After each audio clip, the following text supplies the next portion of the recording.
It's now a lot hustle. of young people do not know that Yahoo is outright stealing. So you see a woman tell her daughter, you do wetin your mates they do. What exactly do you mean? Asking a man for transport to come on a date, asking for dress and all that is crass and crude behavior. I remember the first time my daughter came and said she had 5 boyfriends in school. My heart skipped. Our mothers married for food and shelter. You know, then women were like commodities, whether we like it or not. They were using women to settle debt. Women are now masters or mistresses of their own destinies. As a man, you're a traditional man. You go and look for a traditional wife and marry. Have you gone to children's birthday party as a parent?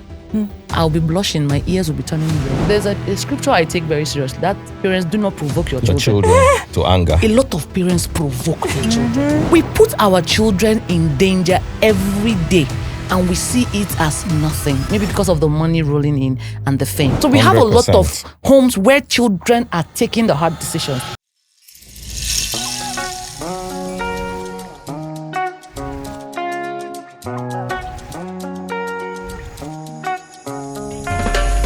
Welcome to the Honest Bunch podcast. Thank you so much for your support. We are super grateful. The kind reaction and engagement when the previous episode get with ambassadors Nneka and Isaac Moses, it make our hearts, they do meow, meow, meow, meow, meow. A lot of people, the nostalgic feeling. We appreciate you. Thank you so much. We curate and tell those stories so that we know, say, what will they do? Go outlive us. And on the Honest Bunch podcast, we talk, I'm saying, impact and relatability. Thank you for your support. God bless you. God will continue to provide for you so that you go to buy data, they watch, they support us, and we go to build as a community. Very important message also. It's been over 40 days since the abduction of school children and teachers in Orire local government area. I beg, Mr. President, I beg, Governor Chioma Ezeadilieje, no me I call that president name. I beg President Bola Ahmed Tinubu, I beg Governor Chioma Ezeadilieje and the other governors and those when they lead the security architecture of Nigeria. Anything one have to do to bring these people back home, and importantly to ensure, say, as Nigerians, we dey safe and we dey confident, say, we go out and we go come back, nothing will happen to us. I beg, make una do am. Really very, very important. Set politics aside. Focus on securing and ensuring that the people are safe. God will bless you and God bless Nigeria. Information that would help you. Very important bit of information. Card remit. Card remit, see what they do. They can't decide to collaborate with us. They don't come and we acknowledge them because themselves, then they do good thing. Imagine sending money and you don't have to have your heart in your mouth. Your mind not going to do bing, bing, bing because you send money. You go send money, you go. No issues whatsoever. Now card remit, now they run out. Then in the month of July, they have a special arrangement in place where 50 people are going to earn $50. $50. The first 10, it's very, very easy. If you register now, complete the customer identification, know your customer identification without any stress, you go follow for the first 10 people when go collect $50. Then the remaining 40, if you do any transaction from as low as $20, you go fit win $50. So what are you waiting for? Go the card remit way so that there will be no issues whatsoever. Another information that would help you is CD Care. If you want to buy your gadgets, rather than go to the market and stress yourself, allow CD Care run the errand for you from the comfort of your home. Using the plan when go allow you pay in installments, you no go get any issues whatsoever.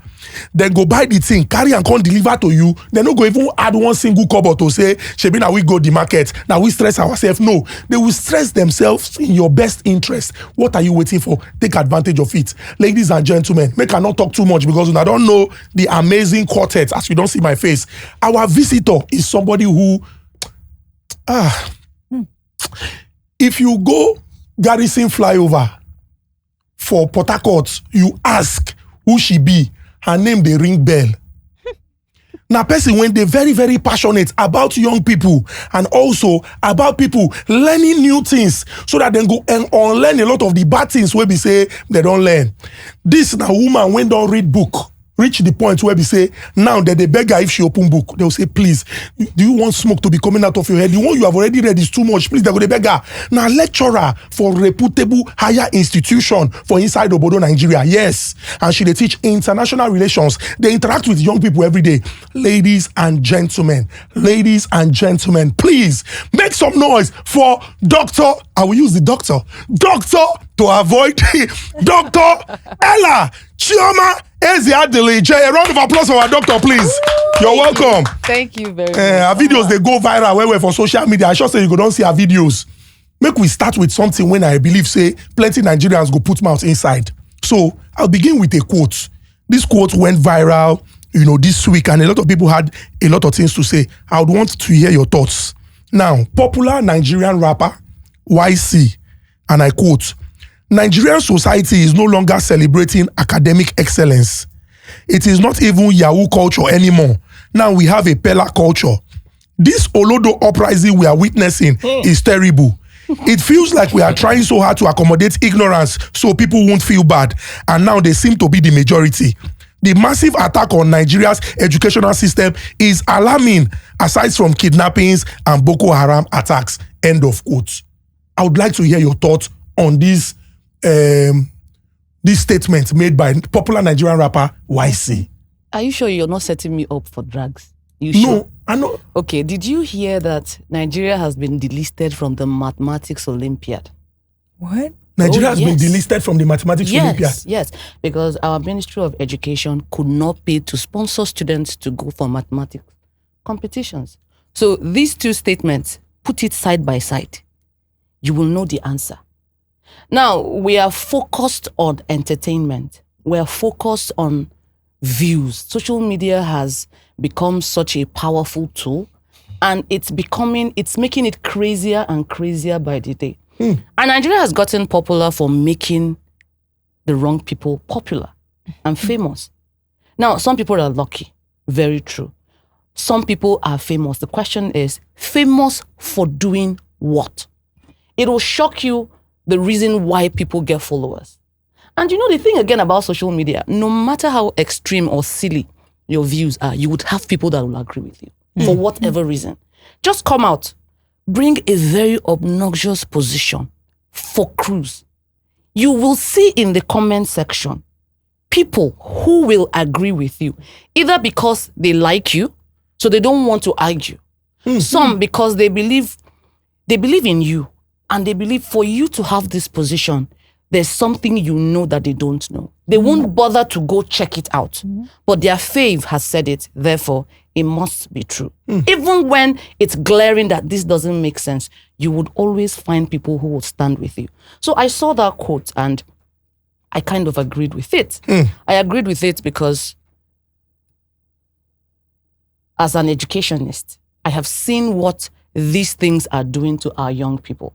Now, apart from teaching international relations in my school, I teach venture creation. I'm also under the entrepreneurship, and we're ensuring that every student graduates with not just a certificate in their courses, but also a working knowledge of entrepreneurship and how to set up businesses, because again, there are no jobs anywhere.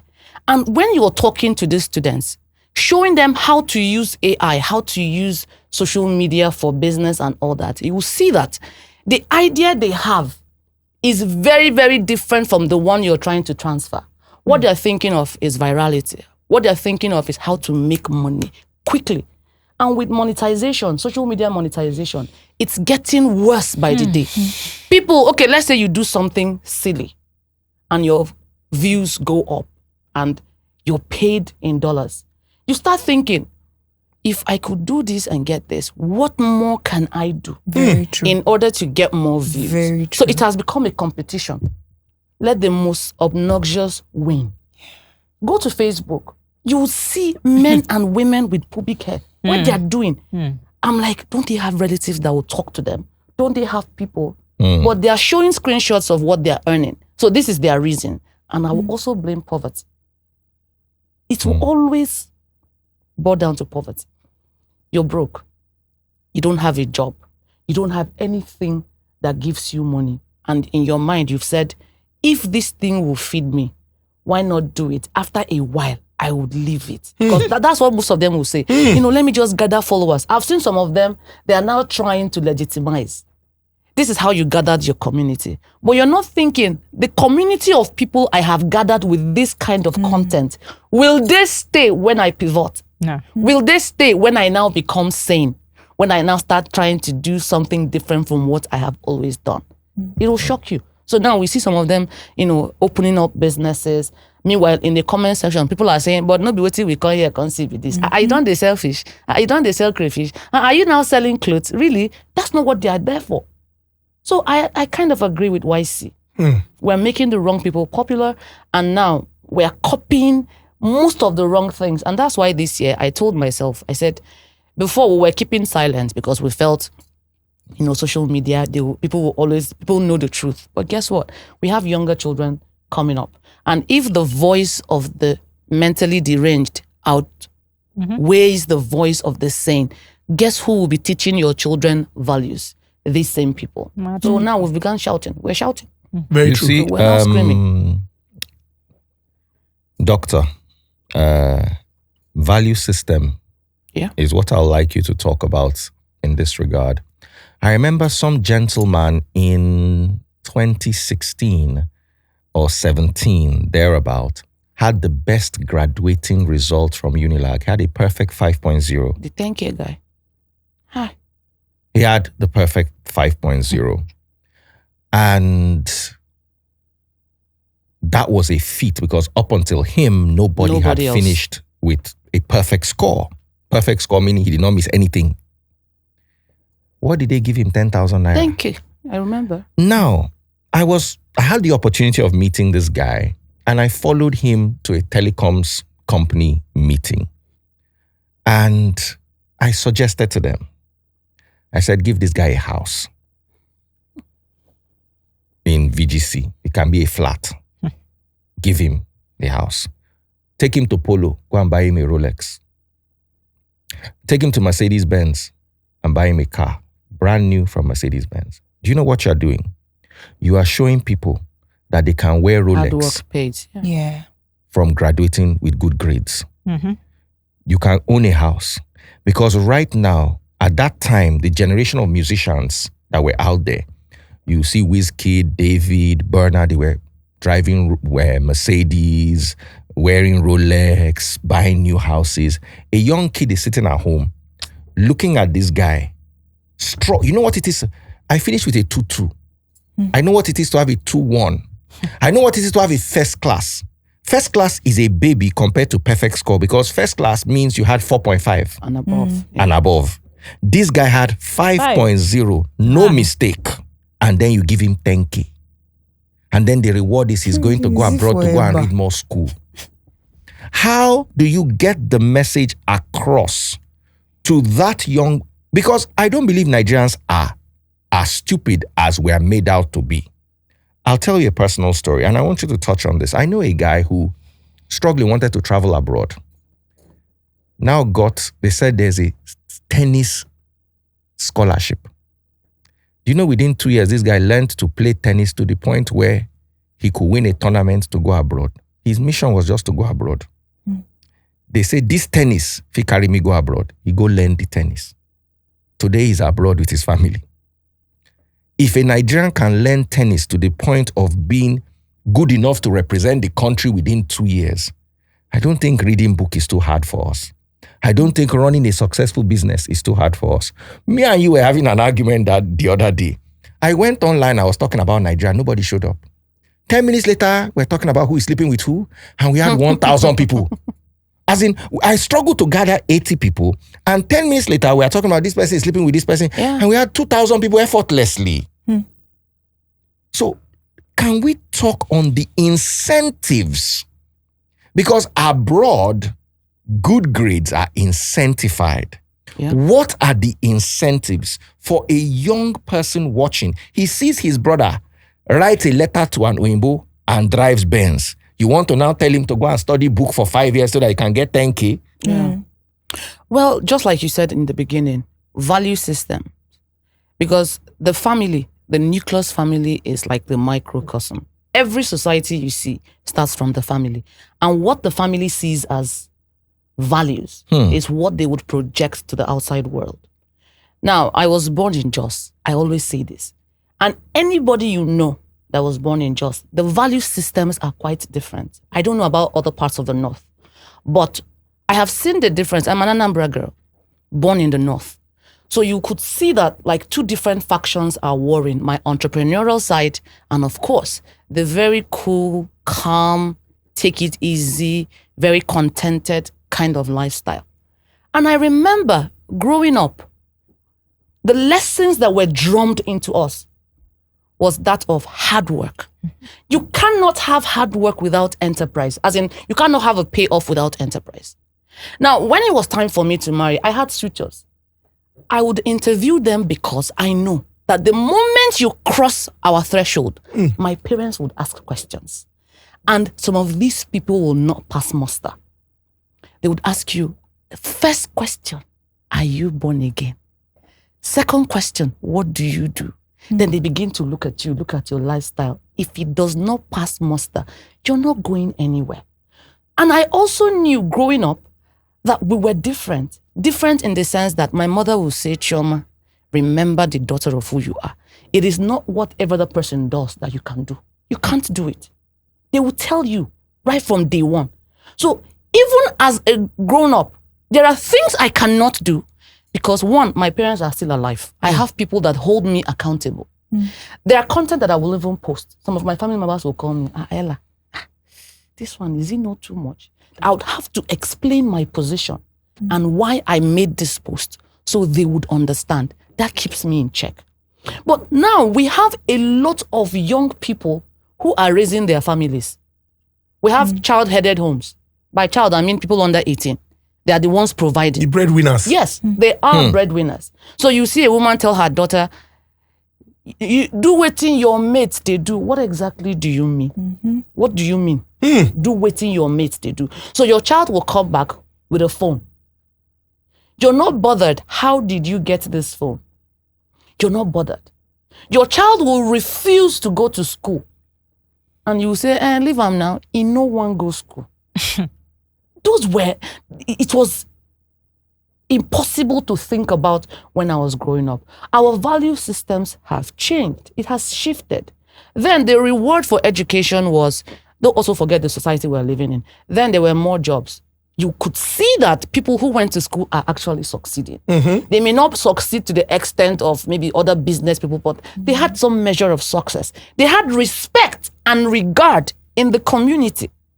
Now, on social media, we hear and see people mock people for being educated and broke. If you don't get money, hide your face. Exactly. Clear. We now say things like money na water. We now say things like if you don't get money, hide your face. So we've reduced. If you are not talking money, you are talking nonsense. So, and you see people supporting them.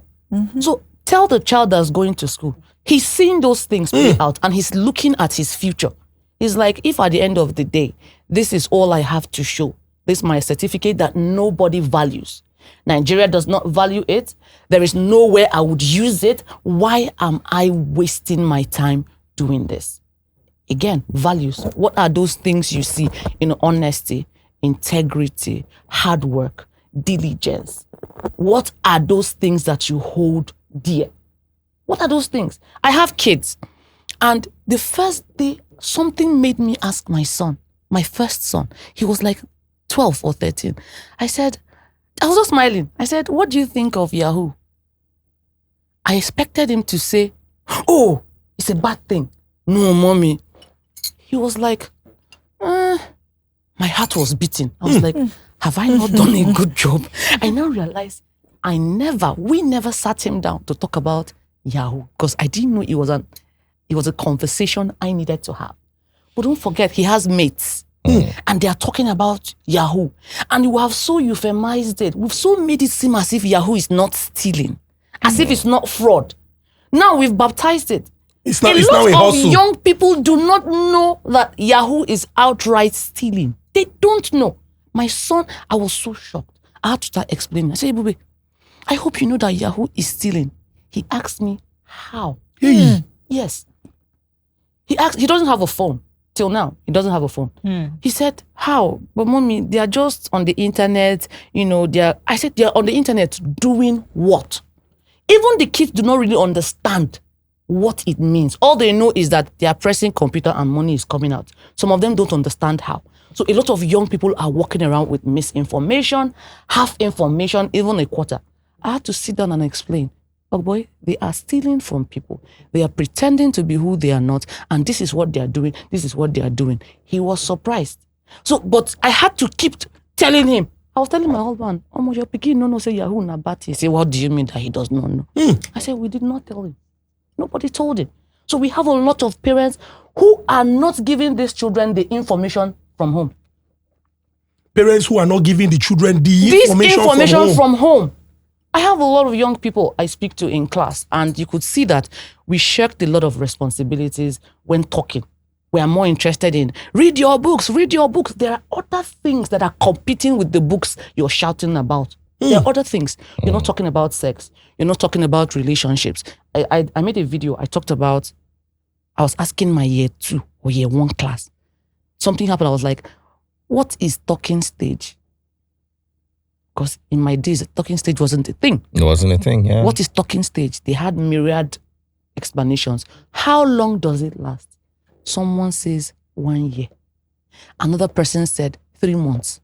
Someone else said 3 weeks. You could see that nobody, and when I now said talking stage should not last more than 2 weeks or 3, if even it's a thing, then I now moved on to dating. So I hope you know, ladies, that asking a man for transport to come on a date, asking for dress and all that is crass and crude behavior. They were shocked. How in my mind, I'm like, who are those that are teaching these people? You mean they have accepted it as a norm that if a man expresses interest in me, he has to pay for my dress, for my glam, he has to pay for my transport. I had a hard time explaining to them why you cannot do that. You're not homeless. You're not a Amajiri. You had clothes. You have hair. If he offers to pick you up, fine. He doesn't, get yourself to the date. If you can't afford it at that time, but asking them to pay your way, you're already setting a precedence. And it's already transactional. The boys were happy. They were like, yes. I said, and I had to turn to them. So you could see that in school.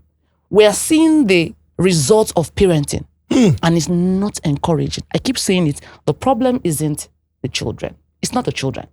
It's the parents. It's parental failure. A lot of parents pay money. Your kids have issues. You give them money to solve it. So it's like you're throwing money at problems. Ask parents, how many of them have sat down to address specific concerns or issues, trending issues with their children? We don't have those conversations. No sex conversation, no consent conversation, no conversation father to son about your son's body, about wet dreams. No lie. Nobody talks about those things. Just a few parents have those conversations. When I was growing up, the conversation was no carry belle. If a man touches you and all that, it wasn't even deep. So we had to educate ourselves. But the times then and now is not the same. Yes. Now we have a lot of teachers. So if you're not teaching them, the world is teaching them. And you will be shocked at the result of their teaching. So I want us to talk about the concept of Sorry, training. no go far. Okay. No vex. Jarvis has replied to YC because we started on that YC and this is very important. You raised 2 points in what you just said and I want to address both. But first, no vex. I just want you to. Jarvis said, I went to school and graduated, yet there are no jobs. Can you please touch on that? Was that her only response? That was That cannot be. Yeah, I don't want us to go into the whole. No, we're asking for dragging. context. Yes. Responding to YC. You understand? So what she's saying, what she's saying is that the content gave her money that school would not have given her. Okay. It gave her fame that school would not have given her. Yeah. I saw Jarvis once in London. It gave her access to travel that school would not have given her. True. What is your take? The life Bella is living now, to use school to live that life, it's not easy. He bought a brand new GLE of over 100 million. I was talking to a friend of mine who is a professor of pediatric cardiology. Professor of cardiology, one That's side. a serious professor. Her salary is less than 700,000 a month. Please don't ask me my salary. You would cry. Really? What do you mean by really? You can share. We would Nigeria like to know. in No, international. Did you know? The day my mom is a principal, right? The day my mom told me her salary, You she thought said she was she said skipping. she said they were owing her, and I had just gone to the supermarket and come back in the evening. So she was just complaining that they were owing her, but that they are trying to pay them their arrears and everything. So their arrears of 3 months that she was happy that they paid her. I had spent that money in Shopping. shopping For groceries. for 1 week. That my mom's salary of 3 months, I would spend it in 2 weeks, 2 weeks. And looking back and thinking, this is actually the money that my mom used to support my father to train me. And my mom is a principal. See, let's not lie. Nigeria places no value on education. Let nobody deceive us. So is Jarvis correct in her statement? But let's not. It's obvious. She is correct. Which job would have given her that exposure? Now, are there different other kinds of content she could have made and become still as popular? Oh, yes. When she started as the robotics girl, that was wholesome content. That was content I could watch with my daughter. I could watch with my son. And it made her, that was what opened the door. Now, I am not much of a Pella fan. I don't watch live streams. I have a lot of things I'm doing. So I just see clips. But the few clips I see, they don't make me feel as though I want to do that. And let's not forget, the world is watching. Now, as an international, what I read again? International relations person, I love foreign policy. I love soft power. When I started researching on soft power, I realized that whether we like it or not, influencers, podcasters, social media people, content creators, you are all accidental diplomats, whether you like it or not. Most times, the Nigeria we showcase every day is the introduction to Nigeria that a lot of people in the world would see. You are doing more for Nigeria than the federal, Foreign Affairs Ministry. You're doing more. Before they will release one communique, you sitting here, you can make a post that would go viral and 100 million people would see it. And it keeps forming their opinions about Nigeria. So imagine you're a foreigner, you've never heard of Nigeria, and you chance upon Pella's page.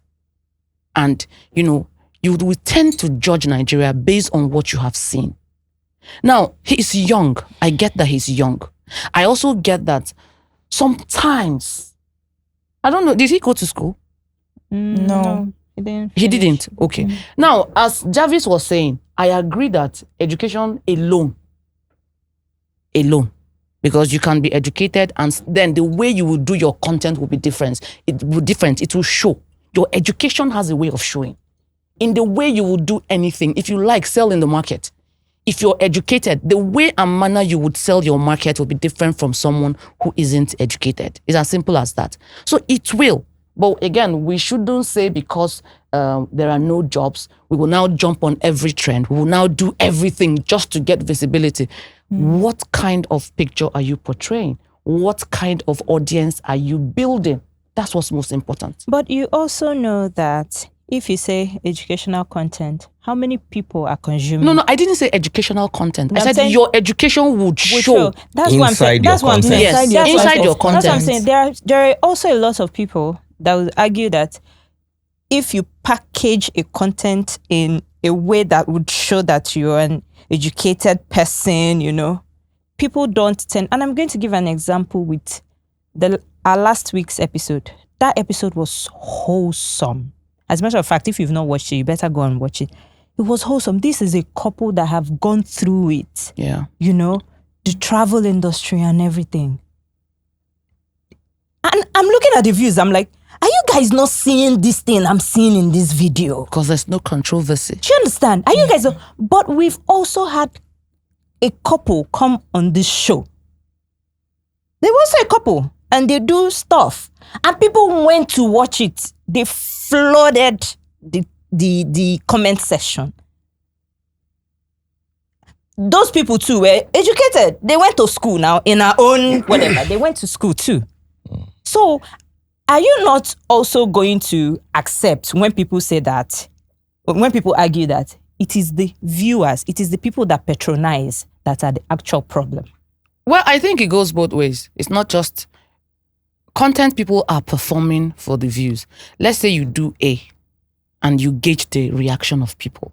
It gives you, it gives you a lot of views, a lot of engagement. Yeah. Again, you try to step it up a notch in that direction. You can do 20 and out of the 20, you say, let me take the best performing 5.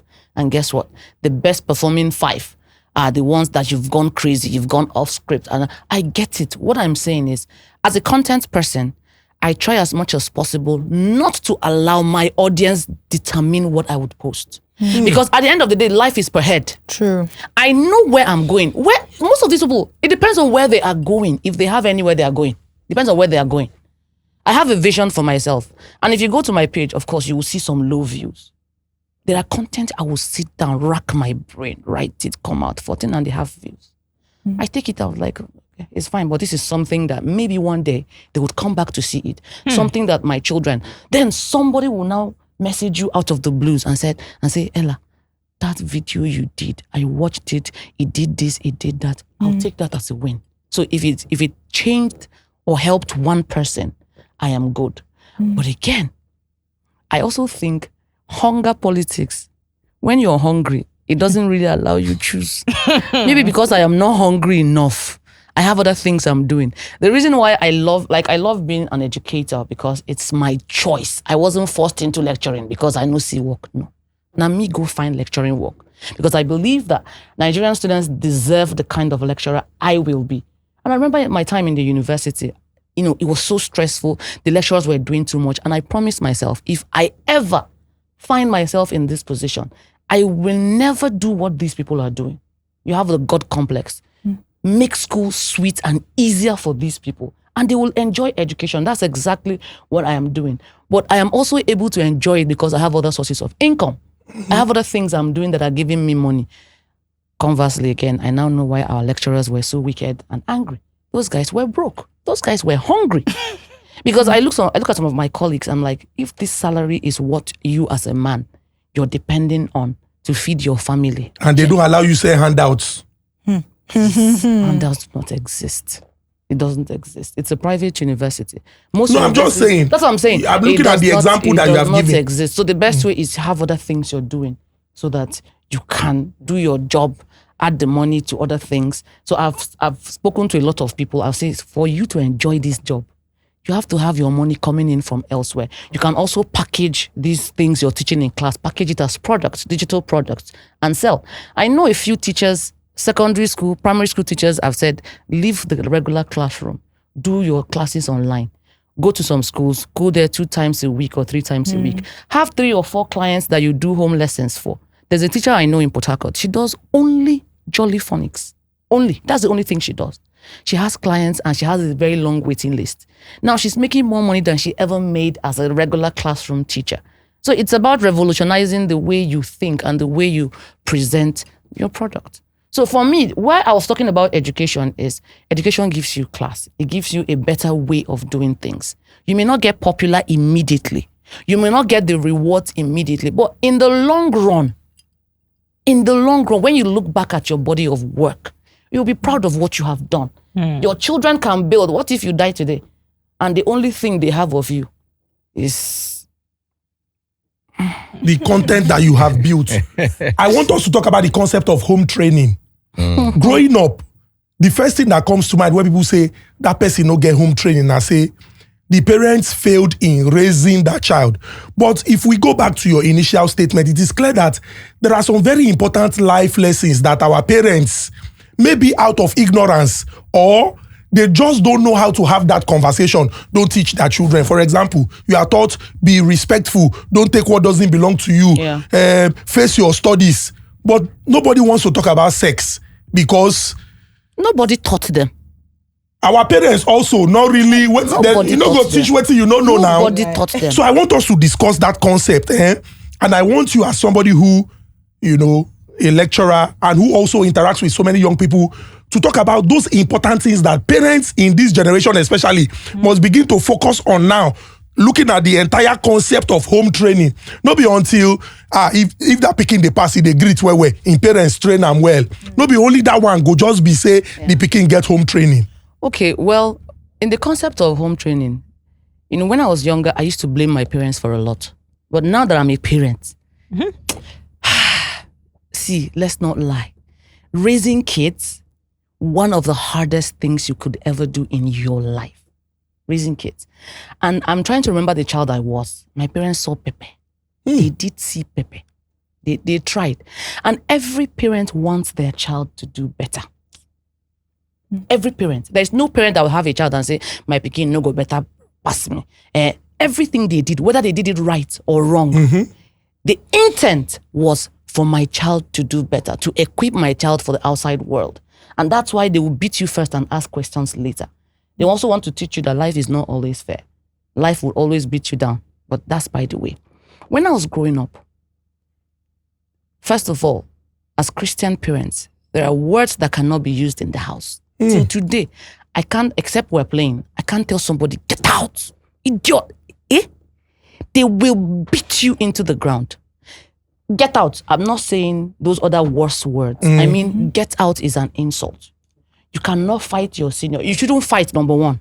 Not to talk of fighting your older sister or your older brother. You cannot steal. Did we steal? Yes, we did. Okay, I did. Let me not speak for my siblings. I did steal. And I also realized, why do children lie? They lie not always because they are possessed. They lie because they have done what you ask them not to do and in a bid to escape punishment. So the older they grow, the less they will need to lie. Because when you were like 12, 13, you can't go to the pot of soup and take soup and make food. Who born you? You can't do that. But if you're like 18, you can go to the pot, put fire, warm it, take the soup, make eba and eat. If they ask you, who took it?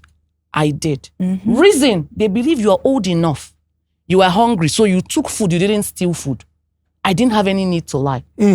So I remember also that while I was younger, I promised myself, the biggest problem I see is that most parents forget they were once children. They forget they were once children. Please say that again. Most parents forget they were once children. And as a child, one of the biggest things I felt was, one, I felt very misunderstood. I felt like I shouldn't be heard. You were not allowed to have opinions. You were not allowed to voice them. And I also knew that adults lied.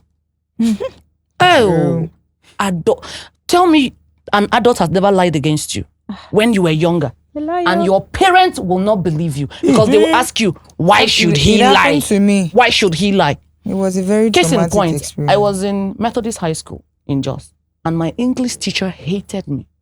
She was a woman. Why did she hate me? Or maybe hate is not such a strong... Nah, lie. That woman didn't like me. She hated me.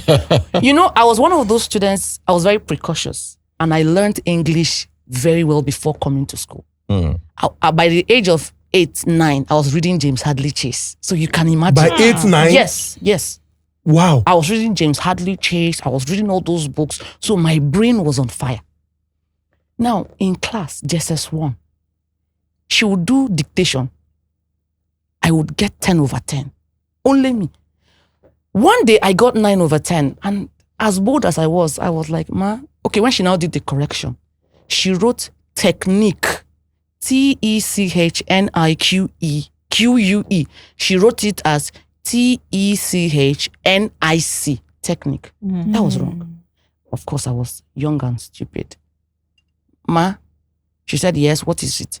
I said, ma, the spelling of technique is wrong. She said, what do you mean? Imagine. I said, ma, the text is wrong. It's QUE. She said, do you know more than me? Hey. That's the Foolishly. problem. It's like I nodded. Eh? She went to the staff room and brought a dictionary. Lo and behold, I was right. And you know, parents of those days, there's no coming back. If it were now, the teacher would say, oh, wow, she was right. Clap for her. Her hatred mounted. Another day, she got the spelling of woolen wrong, foolishly, I would still call her out on it.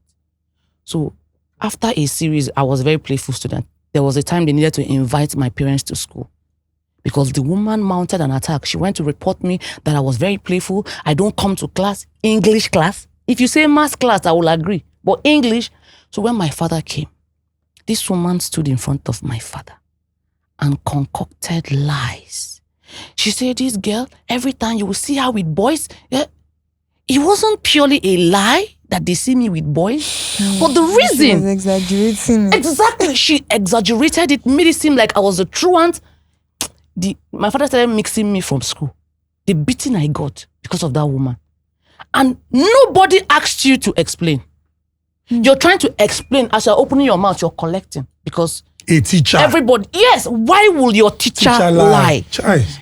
So I remembered those things. And now that I'm a parent, anything happens, the first thing I ask my kids, so I have heard what they said. Tell me what happened. And I've told them, if you lie, all bets are off.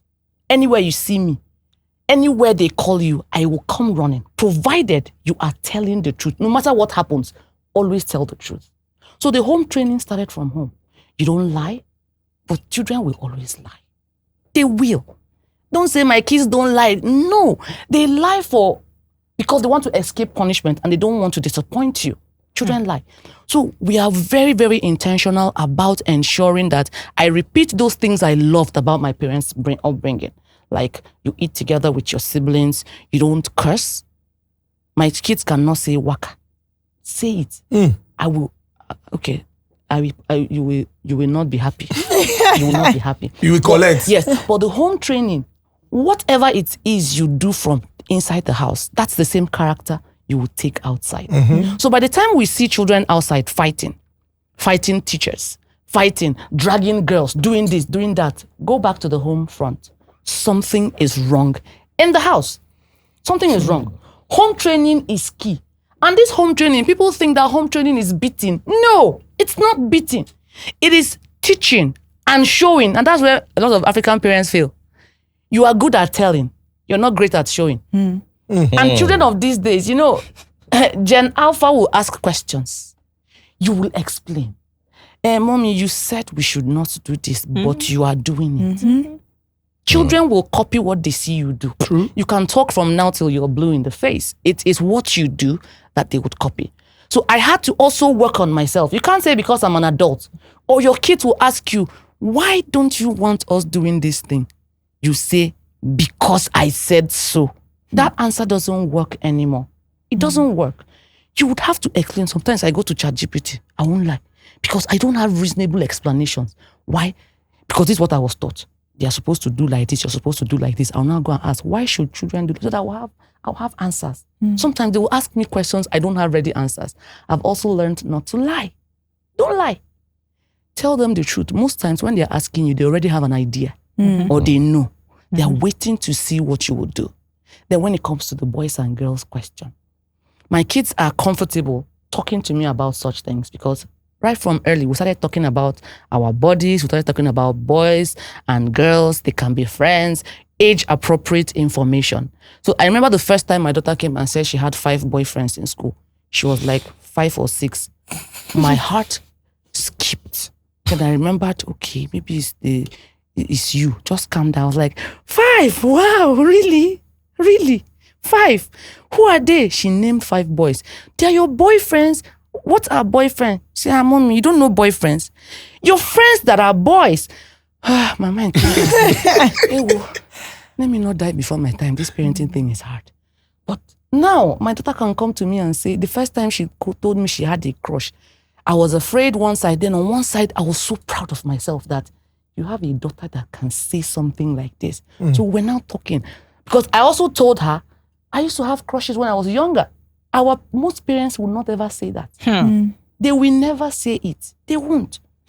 When my kids were bedwetting, my husband never bedwetted. So he did not understand how children will bedwet. Me.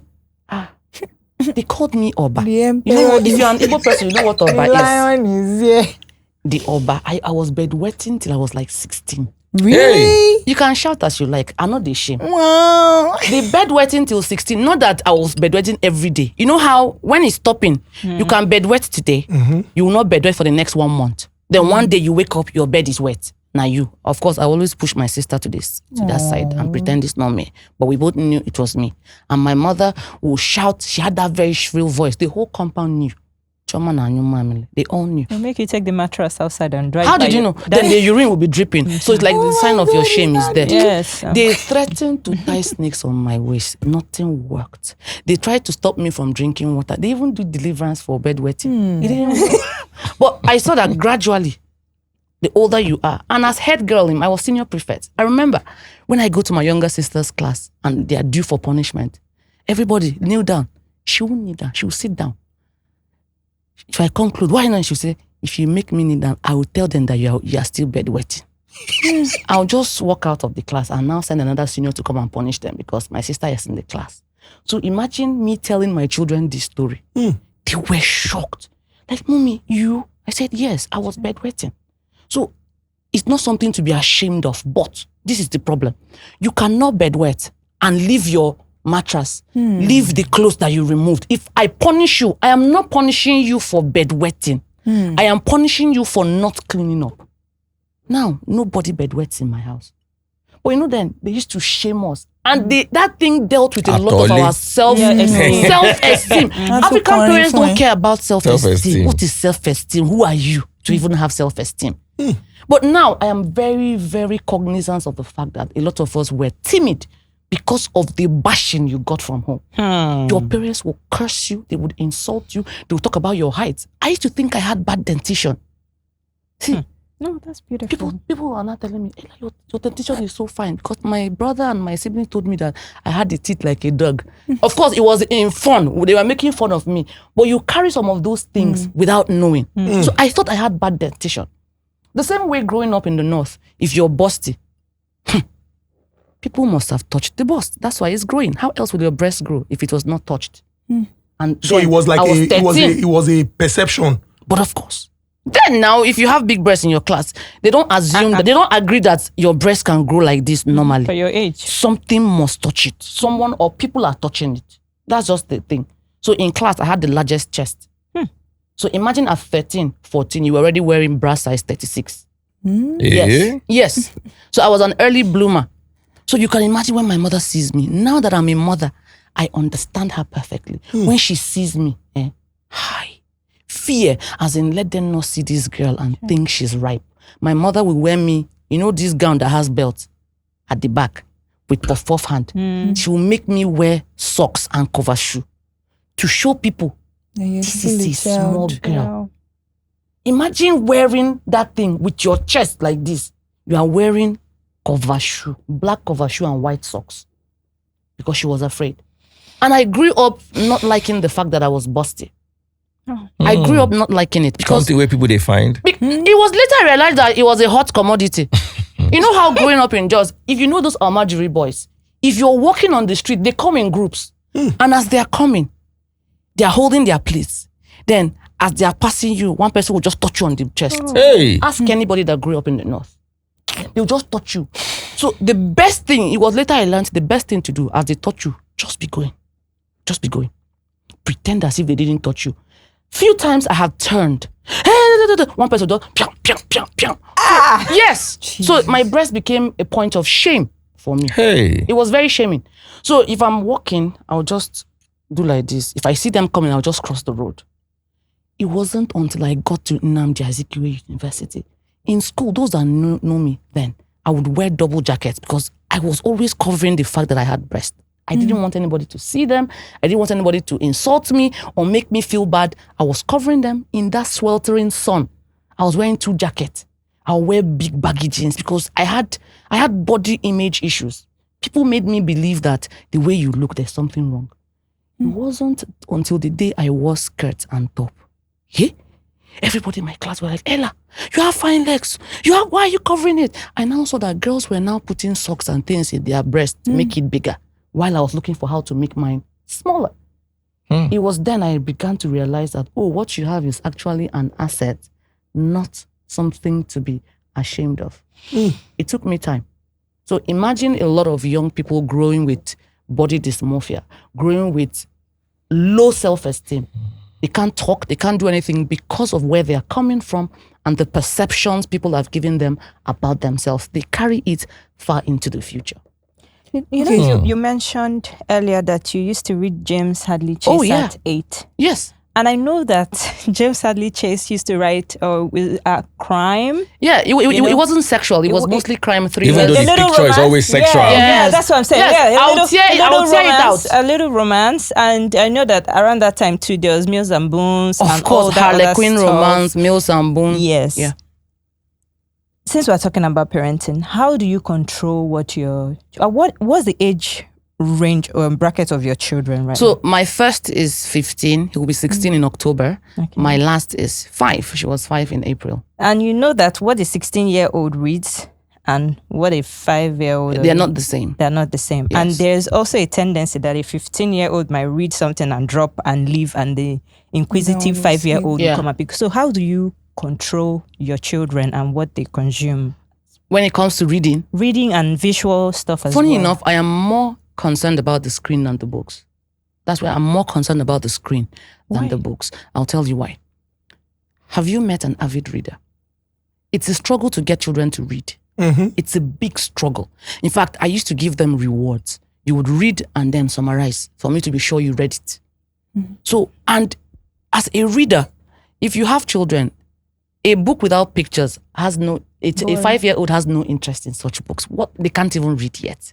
So she's more interested in flipping through the pictures. She's now sounding out words. Then she's interested in the cartoons and all that. But for the older ones, the almost 16 and the 14-year-old and my girl that lives with me, they have a lot of books. I bought a lot of Chimamanda books. I bought a lot of African writers series. I bought a lot of not Pacesetters. There's this one that comes with Drums of Joy. All this Eze Goes to School and African Night Entertainment. Okay. I started them off on those books and they are reading. Now they are reading, they've done the Enid Blyton, Famous 5. They've done the Diary of a Wimpy Kid. Those are safe books. But don't forget, they are now teenagers. I'm allowing them read Mills and Boone. You know why? Really? Yes. You know why I'm allowing the 14-year-old read it? Reading those books, there was something it did for me. It gave me a very high sense of myself. It helped me see myself as something very precious. You know, in those romantic books, the heroine, the lady there, she's very confident. She sees herself not as a sex object. If you read Mills and Boone. But they had some sexual sense as well. Yes, they did. Let them read it. Yes, they did. Yes, they did. You think they wouldn't want to In a world of agege, please let them read Man and Woman. Let them, you know why? Because she's reading them, I am also talking. Okay. The other time I was reading, I was left to my devices. Now they are not left to their devices. They are reading, learning, then I am balancing with, so you learn this. Feelings are normal. Because again, African parents, you want to make your children believe that you just woke up one morning, you're matured, you just saw a man and married, just like that. That's not how it happens. My daughter's classmate told her, "You're so lucky. My mother said crushes are demonic." What do you mean? Did you tell your mother you had a crush? I never told my mother anything. Because there was no avenue for that. So while they are reading, they are improving their vocabulary. They are learning about the world and places. They are expanding their mind. And for me, most importantly, the secret there is that the heroes in those books, the love interest, they are always perfect. And they give you such a heightened expectation of the person that would love you. So when I was in secondary school, my classmates were toasting me. I saw it as an insult because in the books I was they reading, were broad-chested cowboys. I know it now. They were tall. They were blue-eyed. There was no blue eye in my class. They had wavy hair, strong jawline, cleft chin. And they were very gentlemanly. Imagine the boys in my class, gentlemanly. So it made me delay a lot of those things because my spec don't high. It was unreasonable at that point, but guess what? The older I grew, the more I realized that, okay, I cannot allow a man treat me this way. This is what I deserve. So as you're growing, you learn to balance it. But for now, I think it's safe to say they can read. Of course, I have other books that are in my room. There are some other strong, serious ones that are in my room. It's like, not for them to read. How do you have these conversations with them? How can parents start up these conversations and have it with them? You start early. Parents feel that parenting or having those kind of kids, it's like a bank account. You can wake up, they're 18. You just go and withdraw. You never deposited anything. Especially the fathers. Especially the fathers. When your son is in the university, maybe he's done with school. You now wake up one morning, you will call him, hello, I just say, let me know how you are doing. There's no conversation because there was nothing like that growing up. You can't just wake up and decide you want to have a conversation with your 25-year-old son. Most times when he calls you, mommy told me you're not feeling well. I said, let me call you and know how you're doing. Then the man will now be saying, only your mother, you people are calling. Only your mother, you people are calling. I know that fathers are trying. They're working. They are making sure that you're fed, you're clothed. I get it. But family is important. You have to make this time. And we can't have women raising boys when she's not a single mother. Please say that again. We can't have women raising boys and men. If she's a single mother, that's fine. She's doing the best she can. But if the father is in the picture, there are some conversations that only a man can have with his son. I don't have a phallus. How do I explain to him that if you want to pee, you have to hold it? See, if I tell the conversations women have had to have with boys, they have husbands, you will be shocked. Let me give you an instance. I don't like boarding school. Never liked it. Never went to one. I didn't want my child to go to one. Now, my son started writing WAEC this year. And my husband kept threatening, you will go to boarding. He knew I hated boarding. So he tried. SS1 to SS2, he didn't go. My mother now came and said, he's entering SS3. Let him go to boarding from this second term so he can concentrate and read. I still did not want boarding. My son did not want boarding. He came to me and said, Mommy, convince your husband. I don't want to go to boarding. I went to him. I said, your son doesn't want to go to boarding. He said, did I ask him? I said, yes. He said, or you influenced him? I said, no. He said he doesn't want. I don't want to. He knows I don't want. But he wants to stay at home. My husband said, okay. One day, they were going somewhere. My husband took my son. I don't know what he told him. I don't know the conversation they had. When they came back, my husband said, we say he wants to go to boarding now. I was like, what do you mean? He came to me saying, Mommy, close the door. I closed this. Mommy, let me not lie. Daddy was talking to me. We're like having a man-to-man talk. Daddy was talking to me, and he has never really spoken to me in that manner. I was enjoying the conversation. He was telling me the stories of how he was in boarding and what I would gain if I were to go to boarding. So, the way he left it to me to choose. But, Mommy, I now realized that what sealed the deal for him was that heart-to-heart talk with the father. Sharing an experience I never had. Now, this is not a woman talking. This is a man talking to a fellow man in waiting, right? So, my son was so happy that his father had that conversation with him, that he saw him as a man. And the boy is in boarding. The boy is now in boarding. So, you start these conversations early. Parents talk at their children. You don't talk to or with. Converse. A 1-year-old child listens. He hears. You talk. They respond. You talk. They respond. There are two. You talk. You ask them questions. They answer you. That's where it starts. Oh, what is this? It's my pee-pee. No, don't call it pee-pee. Call it this. What is it used for? For wee-wee. Starting from there. That's for the difficult conversations. Then the other ones, I told myself, beating will always be the very, very last resort. I rarely beat my kids. Rarely. Because the beating they gave me, if it could change people, it would have changed a lot of things. It changed some things temporarily. But once the pain of the beating is gone, you're back to where you are. But remember, if your father or mother had ever called you to the room and had a heart-to-heart talk, the way you would look at yourself. My mother will carry her big King James Bible, lock the door. Whether it is the locking of the door, no escape, or the Bible, she'll start talking to me, Chioma, Biko, please don't disgrace me. Please, do. I will be so sober. I will feel very bad. Chioma, why are you such a bad child? Why are you this? Those talk made more sense to me than the beating. Chai. And a lot of times, we beat before we instruct. You know how your parents expect you to know this thing? How many times did your mother call you to say, this is how to wash a shirt? You concentrate on the neck, on the cuff, and on the buttons. They assume you're supposed to know it either by osmosis or by observation. You're seeing people wash. Why can't you wash? So I started. I'll tell them, this is what I want you to do. This is how to do it. Then I won't punish them the first time they err. I also learned to involve them in their own punishment.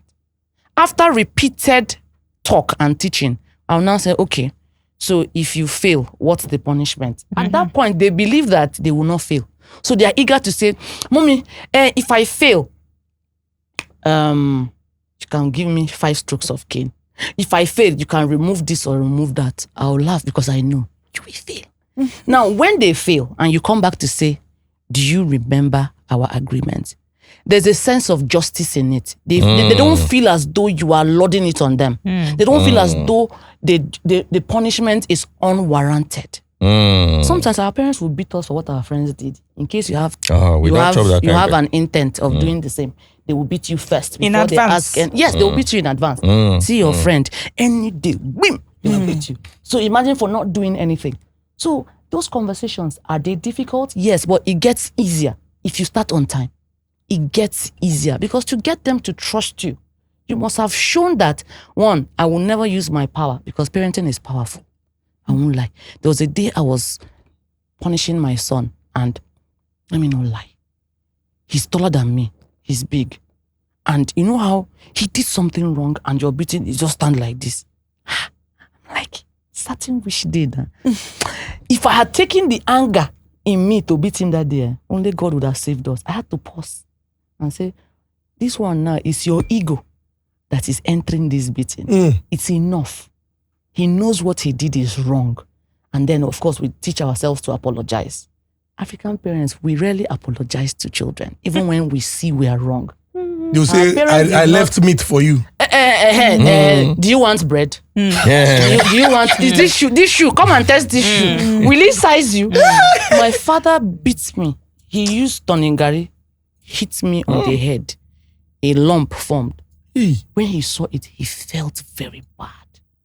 Did he say sorry? Guess the sorry. People should come and buy rice for her.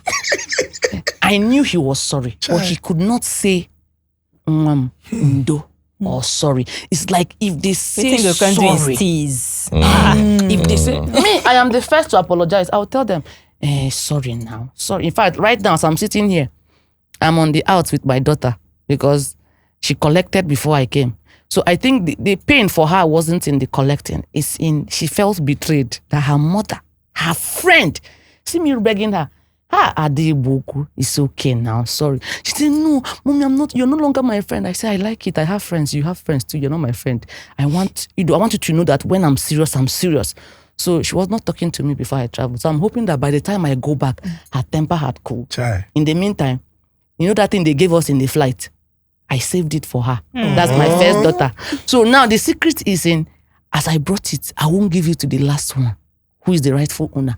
In front of the last one, I'll give it to the first one so that she will know how special. And it will be sweeter because the last one will start crying.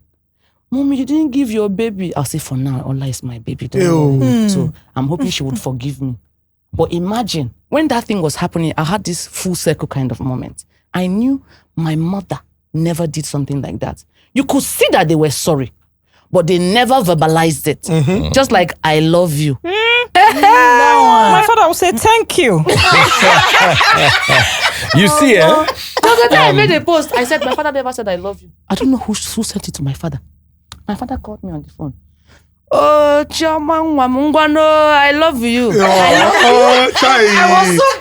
I was so embarrassed. Daddy, biko, I love now. Biko. Osimu mbano, you say I never said it. Ngwano, biko. My father is a very big prankster. Ngwano, Chioma, I love you. Say, oh, Daddy, thank you. Bye-bye. I cut off the phone. But I believe they showed it in deeper ways. Of course. the sacrifices my parents made, I'm not sure I can make it now. I will not lie. When my children here, okay, they will hear. You see? The sacrifices they made, that was how they showed their love. I am not sure a lot of us are equipped to go as far as they did. Right now, I'm not sure. There's one thing that I'm picking up from everything, and that is children observe. Yes, they do. And learn more through observation than through talk. Yes. And another thing is, you don't know what they are observing because body language is 90% of communication. When we're growing up, there was this joke, I grew up in the 80s and 90s, and sex education was birds and the bees. That's how they used to teach us. Birds and the bees. Birds and the bees. Yes. So I remember the story of a couple having 2 kids. The older one was about 7, the younger one was about 3. So they sat down, had the whole birds and the bees conversation with the older one, but they were too embarrassed to have it with the younger one. So they told the older one, say, hey, the story we told you about the birds and the bees, can you teach the younger one? And that one said, hey, you know what we see daddy and mommy doing in the bedroom every night? It's just the same with the birds and the bees. Wow. How do you...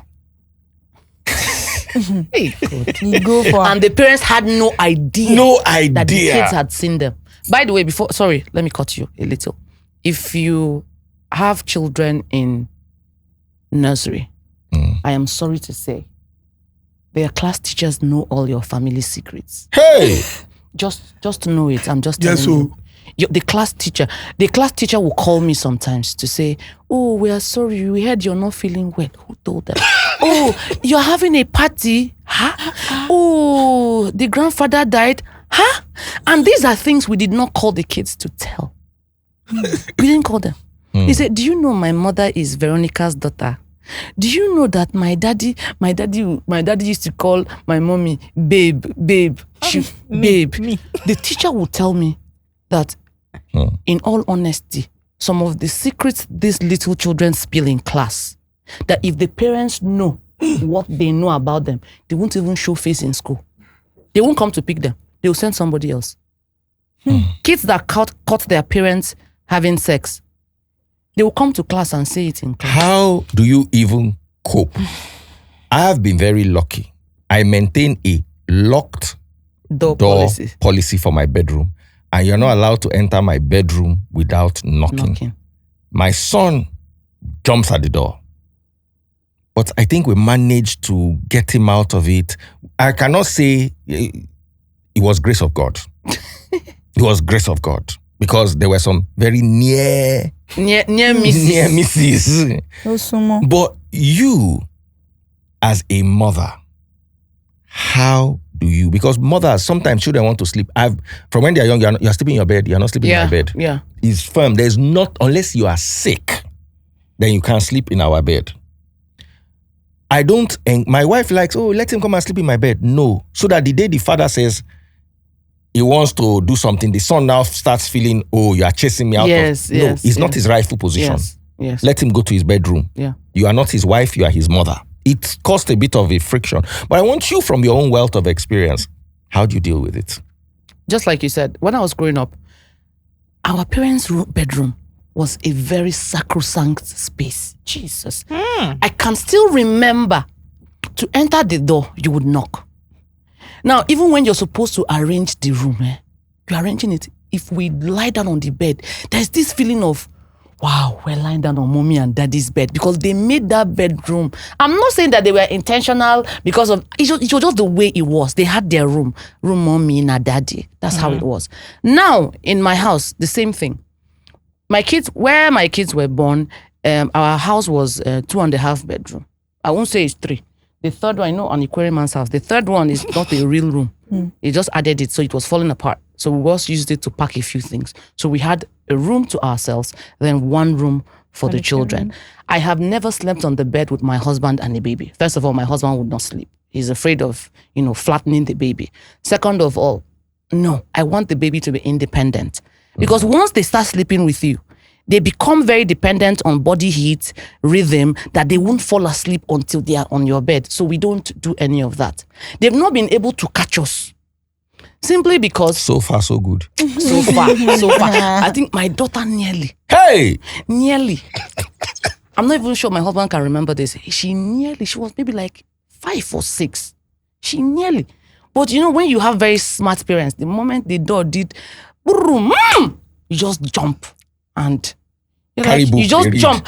And the secret when you're jumping, don't jump and say, what are you doing? It's all jump and say, okay, how are you? Why? As if nothing happened. So nearly. So we've been able to keep that apart. We do PDA because you want the children to observe and see. My husband is not a PDA person.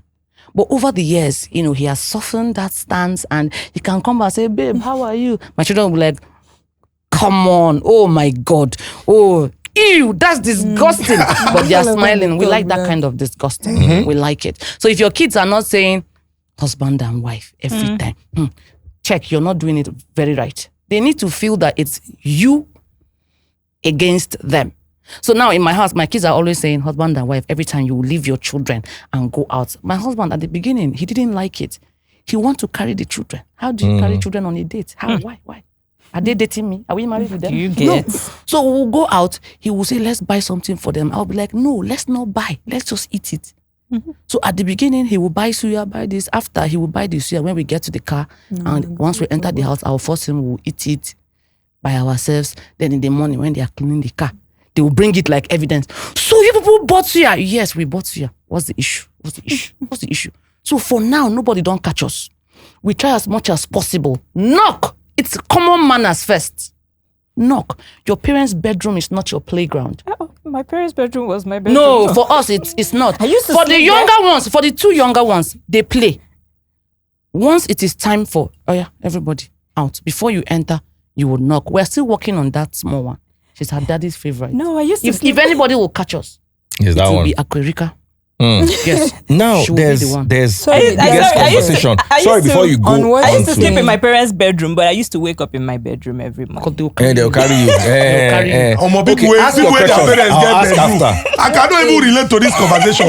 But me, I just know, say, one day, our last born just come.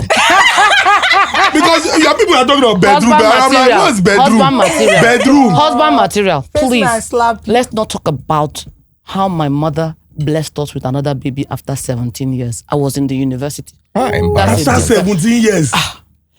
My mother was the woman that bathed all the babies in the neighborhood. So imagine our shock. She was always sick. She went to Jute and they said, there was a new doctor, a new resident doctor. The doctor said, madam, before we do anything, I will do a pregnancy test. My mother said, I'm in menopause. I cannot waste my money on pregnancy tests. My mother said, check my file, it's big. She had recurring health issues, so they knew her. The new doctor, Sabi, said, no, ma, I don't want to lose my job. My mother said, they know me. I cannot be. See my gray hair. All her hair was white.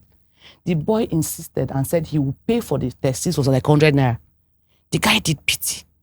Pity showed 2 lines. You know, they can be false positive. He now said, okay, madam, we'll do a scan. He took her in, gave her a robe, did the scan. He was seeing something moving, but he could not believe what he was seeing. He called other doctors and they came. The other doctor said, Madam Veronica, we have seen what is worrying you. He has 2 hands, 2 legs, and 1 head.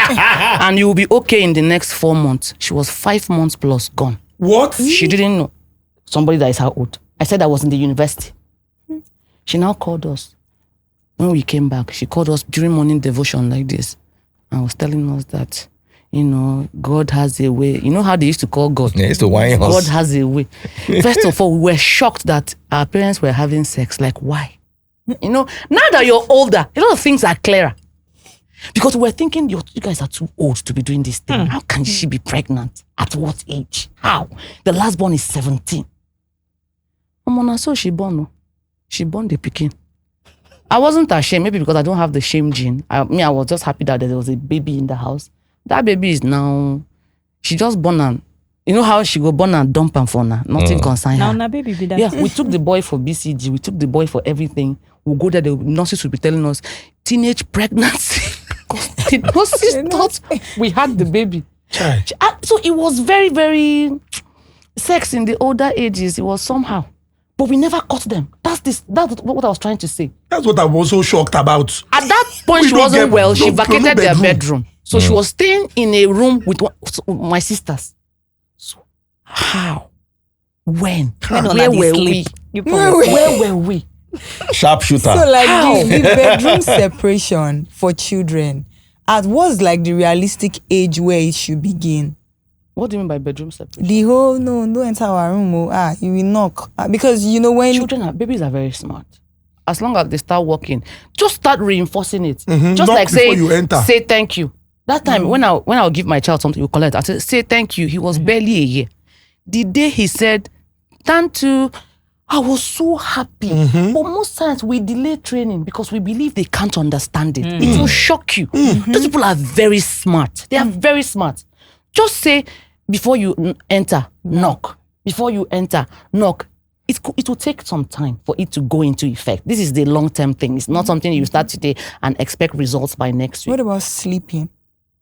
At what age do they start sleeping separately? Were they sleeping with you before? Said that no As you need to born start. the pikin, No, I never did that. From the moment you From gave the moment birth. when my mother comes for Mugo, she sleeps with the baby. Okay. Right? We have a playpen. When she goes, I had my cousin live with me.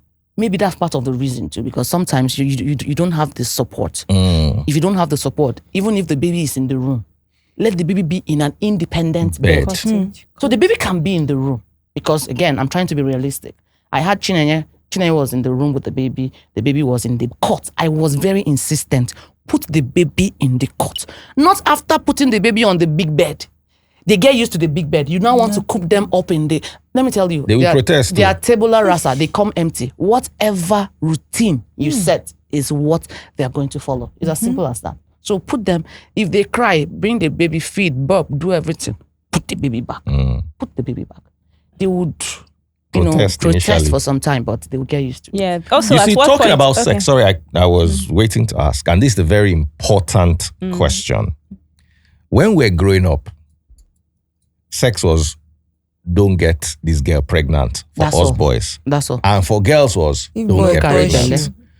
If a boy came to visit me, they'll say he's in his room. Go and check. Exactly. If a girl came to visit me, she'll wait downstairs. They'll tell you, she's here waiting for you. Then if you use eye to look up, you will see them gathering at the window, watching what you are saying. You get the way you go gesticulate your hand or you go take too much. They will interview you on that conversation. We now live in a world where the Western world has made agege, man and man, woman and woman relationship normal. Yeah.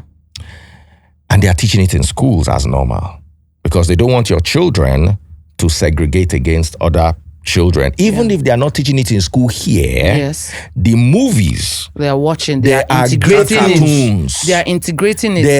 There is no movie now that does not have a gay character. Or Netflix. transgender. Netflix. Generally. There is nothing on Netflix. I've not seen a single movie that does not have a gay character. Very rare.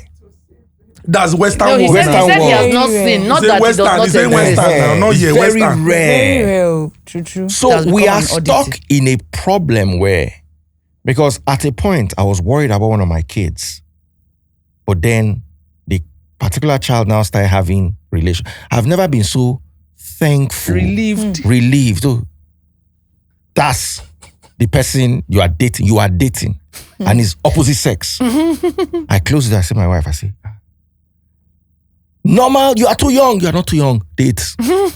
My question is, how do you manage your children? How, do you tell them it is wrong and risk them watching movies by themselves and start feeling sorry for these people that they are being wicked against them? Do you teach them as is right, but they should avoid it? Is How it the do sex you- part or the same sex I thing? Same sex part. Okay, first of all, values. Our values as Christians. It's very easy. You know, it's in the scriptures. It's taught in Bible, in children church and all that.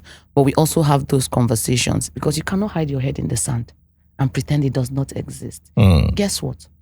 In secondary schools, My kids are telling me, Mommy, in fact, they will even come and tell you, hey, Mommy, there's some now, we know them now, some of them are gay and bi. What? The first day my daughter said it, I was like, it's again. He said what? She said, we know them now, we know them. So, they know. They even know people who are that way, who swing that way. They know. Even some of the friends that may come to the house to come and look for them, they know what they are. You as a parent may not know.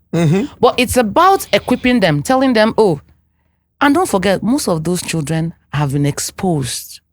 A lot of them were exposed to porn and a lot of questionable material from the house. By people they trust, too. From the house. Some of them, they use their parents' phones. We have fathers watching gay porn. Hey! Yes, now. We have mothers watching lesbian porn. Then we have tech-savvy children. These kids may not have phones of their own.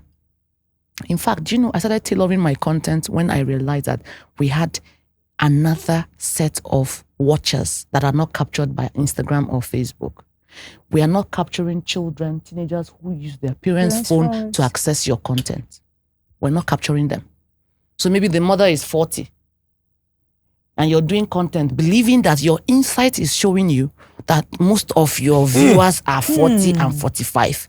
They have daughters and sons who are 15, 12, 13, and they are watching your videos. They are learning. So the same rot you see online, the children are seeing it. That's why you will bring your phone up as a parent. You start seeing strange things.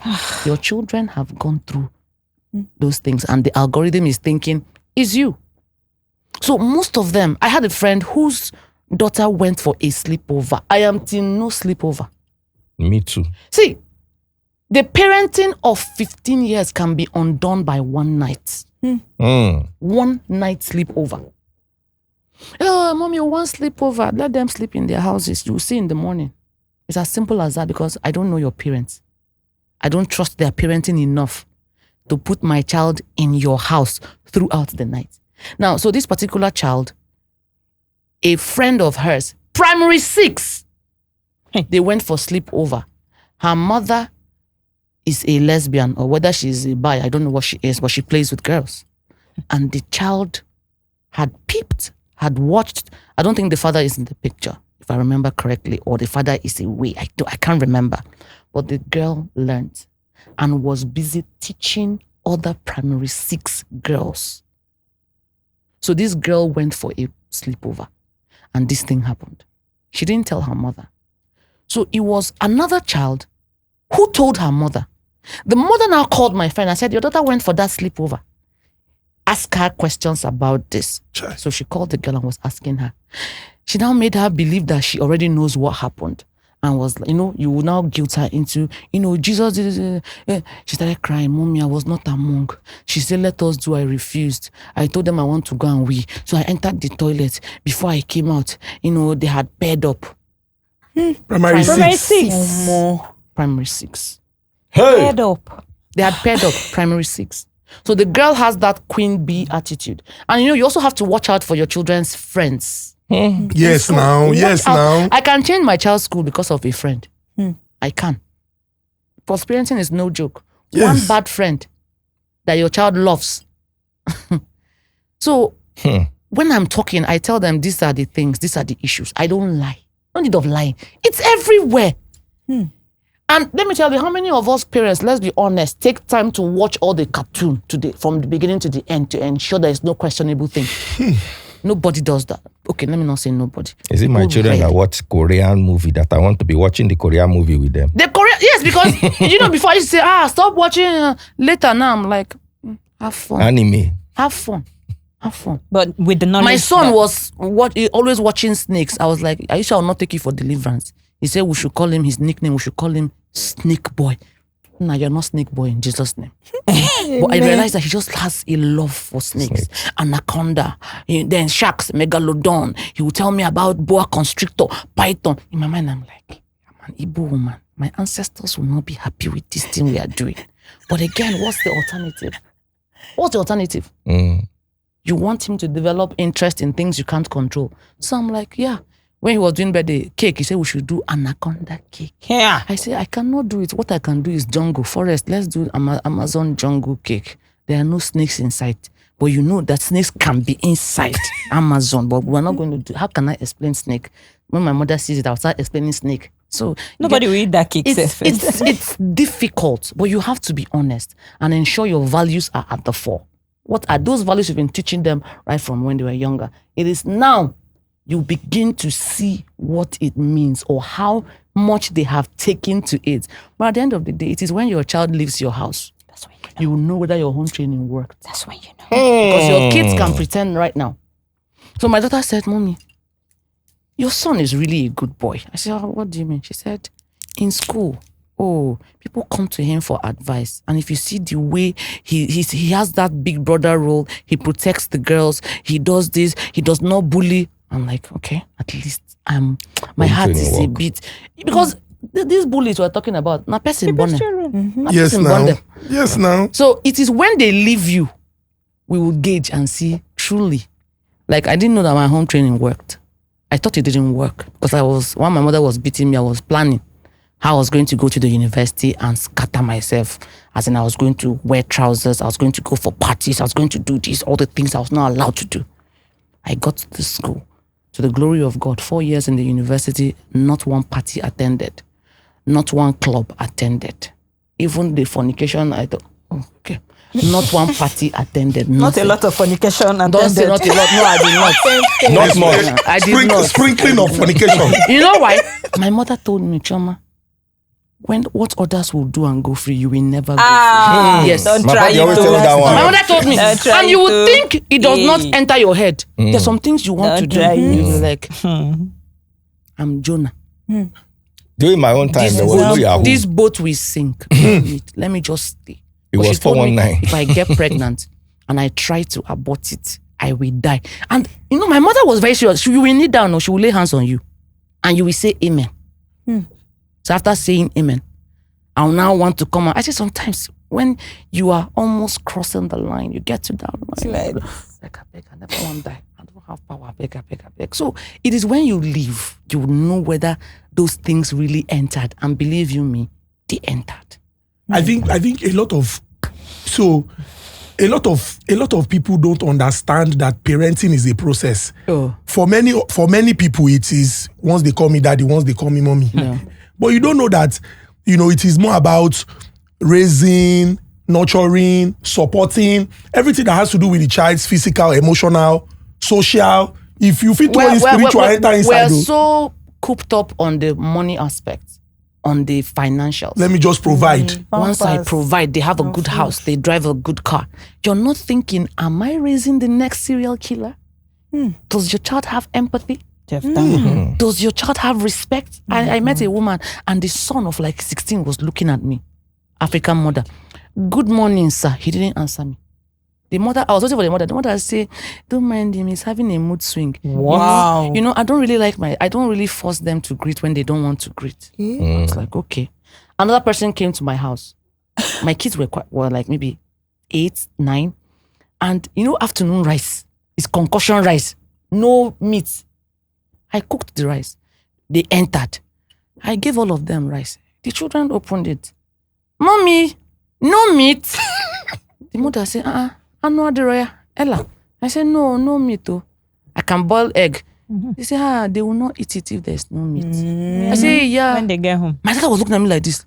Like, she was shocked that somebody can say no to food because of meat. Because the way I raised them, if you see meat, eat. If you don't see meat, you dare not ask. If you ask, I will not give you meat. Now, not because I could not afford meat, but you have to understand that there are times it will not be available. Eat first. And my child could go anywhere. You don't know what you're going to meet where you're going. So you have to be able to adapt. First and foremost, be grateful that you have food. I collected my rice and kept it back. After next time she was like, want to come to your house, Mama? And I said, God forbid. I said, yeah, we'll not be around. We will not be around. So at the end of the day, what kind of person are you raising? What kind of future husband? Because these are people's future husbands. I'm very cognizant of that fact. And a lot of millennial women, mothers, are training or repairing in their sons what was broken in their fathers. Please say that again. A lot of millennial mothers are repairing in their sons what was broken in their fathers, their own husbands. Like, okay, your husband doesn't do chores. He doesn't help in any of those things.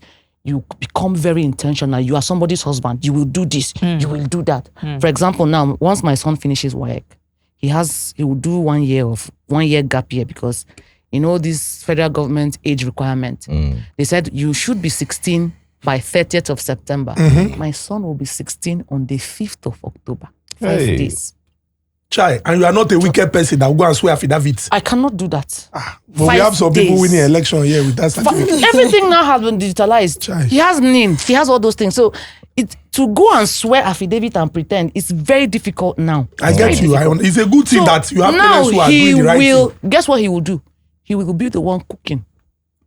So that when the siblings come back from school, they will eat. He washes.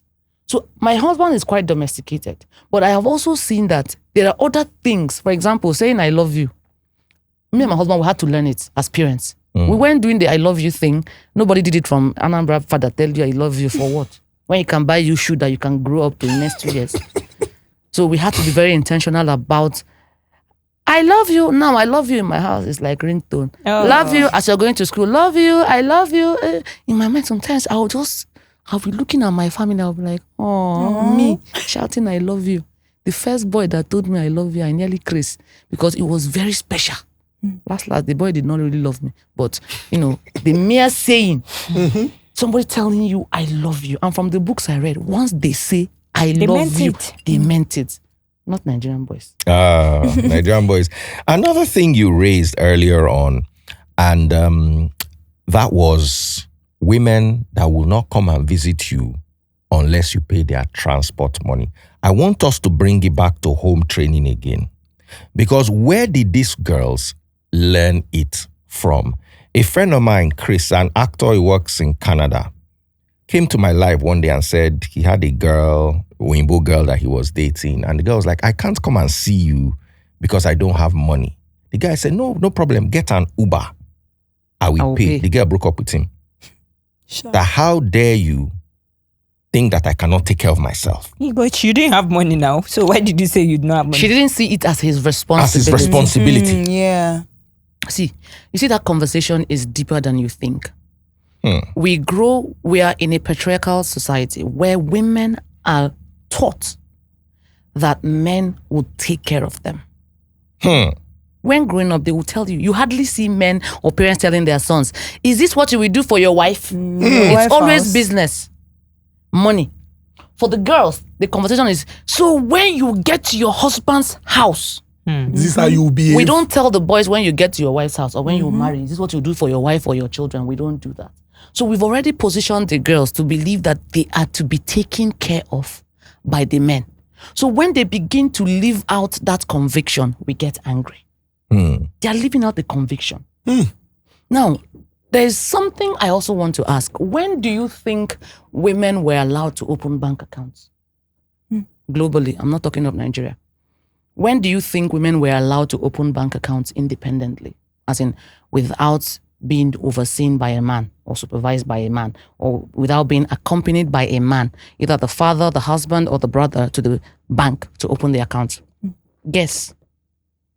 Tell me. Guess. Just hazard a guess. After the Second World War. Second World War was in 1945. Yes. So when? 1939 to 1945, that was the Second World War. But, okay, you guess. 1963. That's very precise. Guess. I don't know. I can't even guess. 1960s? 1975. No. Google it. Globally. Even in America. In Canada, I think it was 1974. In Canada. I never knew this until I started teaching gender and development. Before, I used to make arguments that, women do this, but it has been institutionalized. It was difficult for women to grow in business or anything because there was no women-centered development anything before 1975. That was when the world began to see the contributions of women and began to see ways to see if they can support women. Every help was given to the man. He was seen as the breadwinner. So men grew to provide. They grew because now men feel that the biggest value they bring is their money.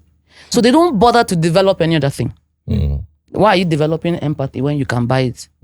So for the girls, for them, why should I kill myself? My time is very expensive. Why will I glam up on my own dime that I don't even have? So you see a lot of them.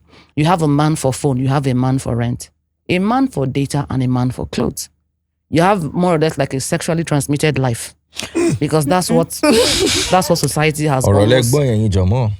Sexually transmitted life. Because almost everything you have for yourself was paid for by a man. You get? Now, I used to blame them, but not any longer. Not any longer. And when I was growing up, my mother taught us, owe no man anything. This was her mantra. Owe no man anything. Stop collecting things from men. Stop telling men to give you things if you don't have any way to pay them back. Why are they giving you this? Are they related to you? Even when they are, you have to also be very smart. My mother believed that if you keep collecting gifts from a man or you keep taxing him, a payday would come. How do you intend to pay? The only thing you have to pay with is your body. So if you want to pay with your body, that's fine. But don't pretend that you do not know that there will be a payday for all the gifts you're receiving. Well, it may be couched as gifts, but the guy he's just making deposits. He will come to withdraw. So if you want to be respected, you pay your way. So when the sex conversation comes up, it will be a matter of mutuality. Or I am doing this because I want to. Not because you've paid for it. Not because you've bought it. Not because of the time you've invested in this thing. Let me give you this as a reward. It will become a way for the both of you to express love, isn't it? And I remember growing up, when I started doing relationship, I put sex at the very back because the fear of God. There are conversations now. We will talk. There are so many other things and that's when you will realize that a lot of relationships have nothing in them. They have nothing in them. You can't hold a conversation. I keep telling people the art of conversation is dying. You would see girls try to have a conversation, even men. The girl, you don't know anything about the World Cup that's trending. You don't know. You have no idea Russia is fighting Ukraine. You have no idea what's happening in Aso Rock. You have no idea about anything. The only thing you know is BBN. Can you afford me? That's Can the you only afford thing. me? Do you know that? Do you know how beautiful it is to have someone you're conversing with? You can talk about literally everything under the sun. You can start talking, and in 3 hours, it seems like you guys just started 2 minutes ago. You have jump to this topic, this person has an answer. Jump to this topic, the person has an answer. Jump to this, the person has a great sense of humor.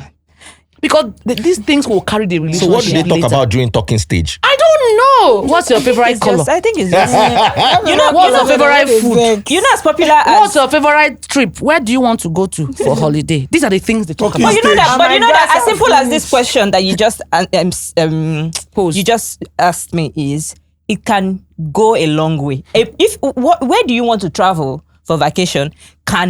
With an intelligent person, you can. That one, an intelligent person. Do you understand? Now. So Like these this one, questions, you know as popular as Strait of Hormuz is, some people don't know what Strait of Hormuz is. Do you know what? Do you know I'm laughing? Do you know Right that now, most single people believe that when they marry, they'll be having a lot of sex, and it will be so wonderful. The question I have for you is, Their wisdom. how many times will you remove cloth and put cloth in the space of 5 or 10 years? Something else has to carry that marriage. Something else has to carry it. You can't have sex all the time. It's a chore. It's a job. Now we come up with different excuses.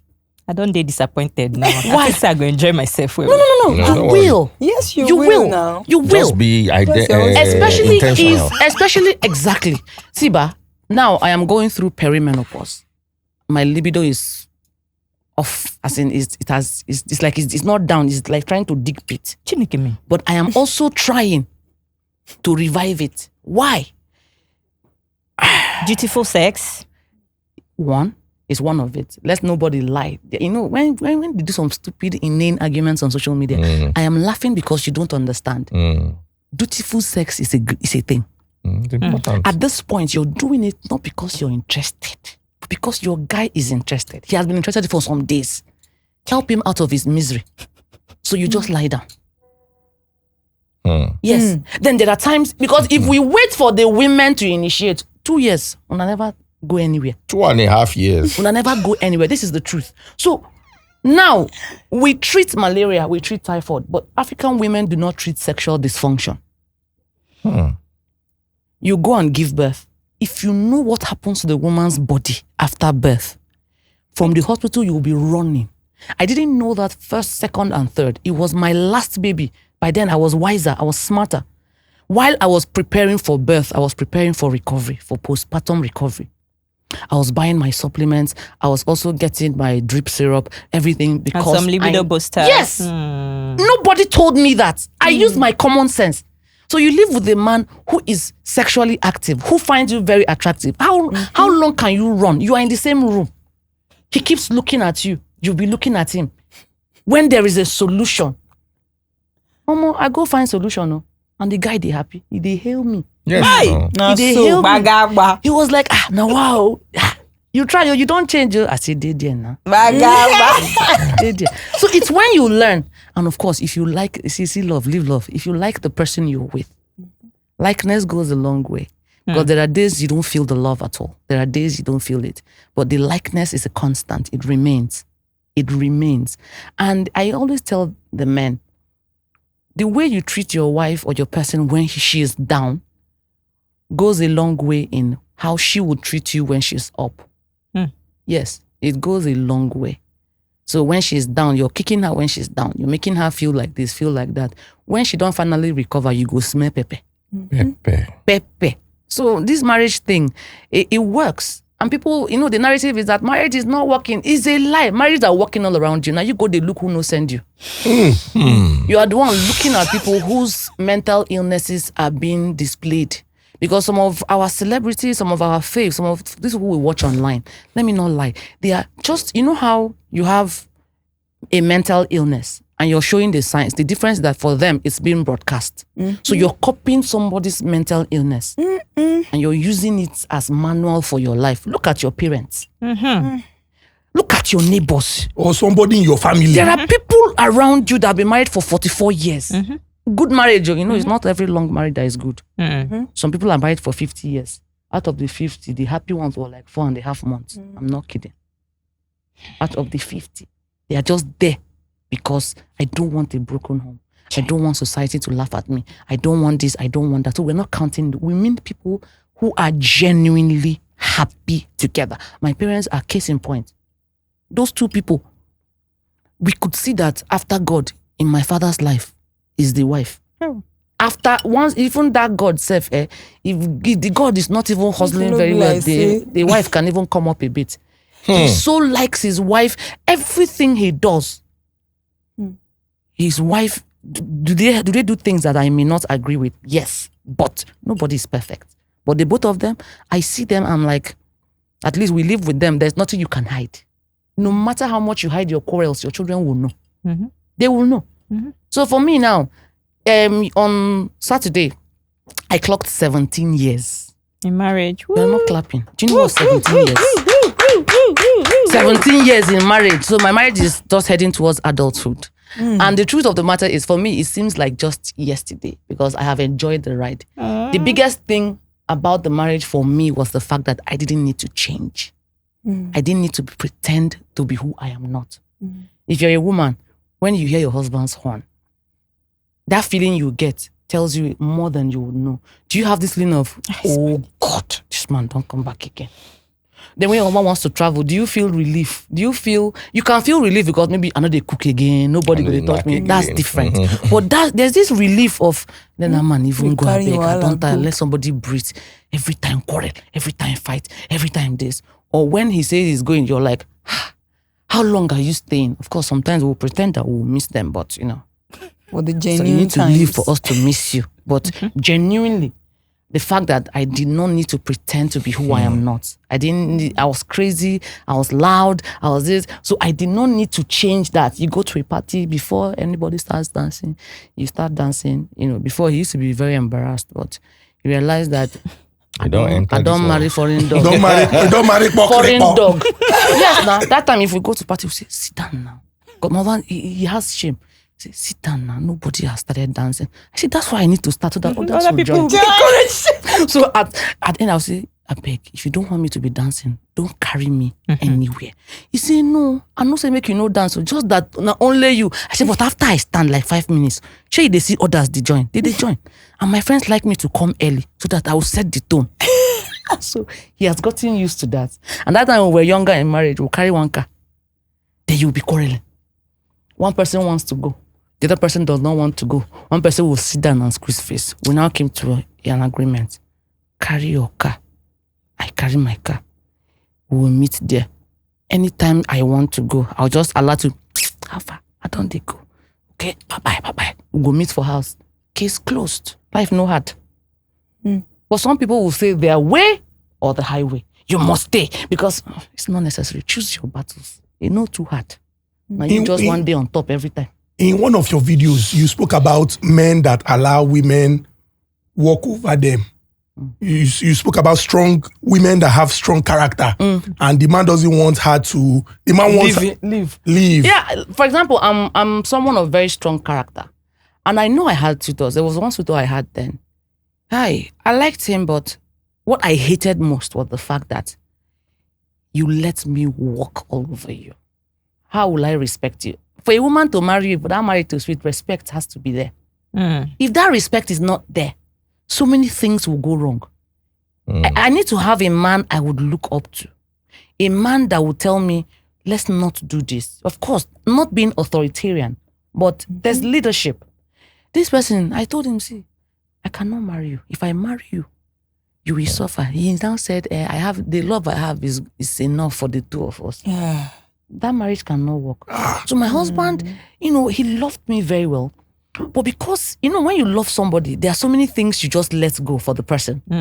It will be very easy for the girl to look at it as you being foolish. Not knowing that, now the guy just leave you.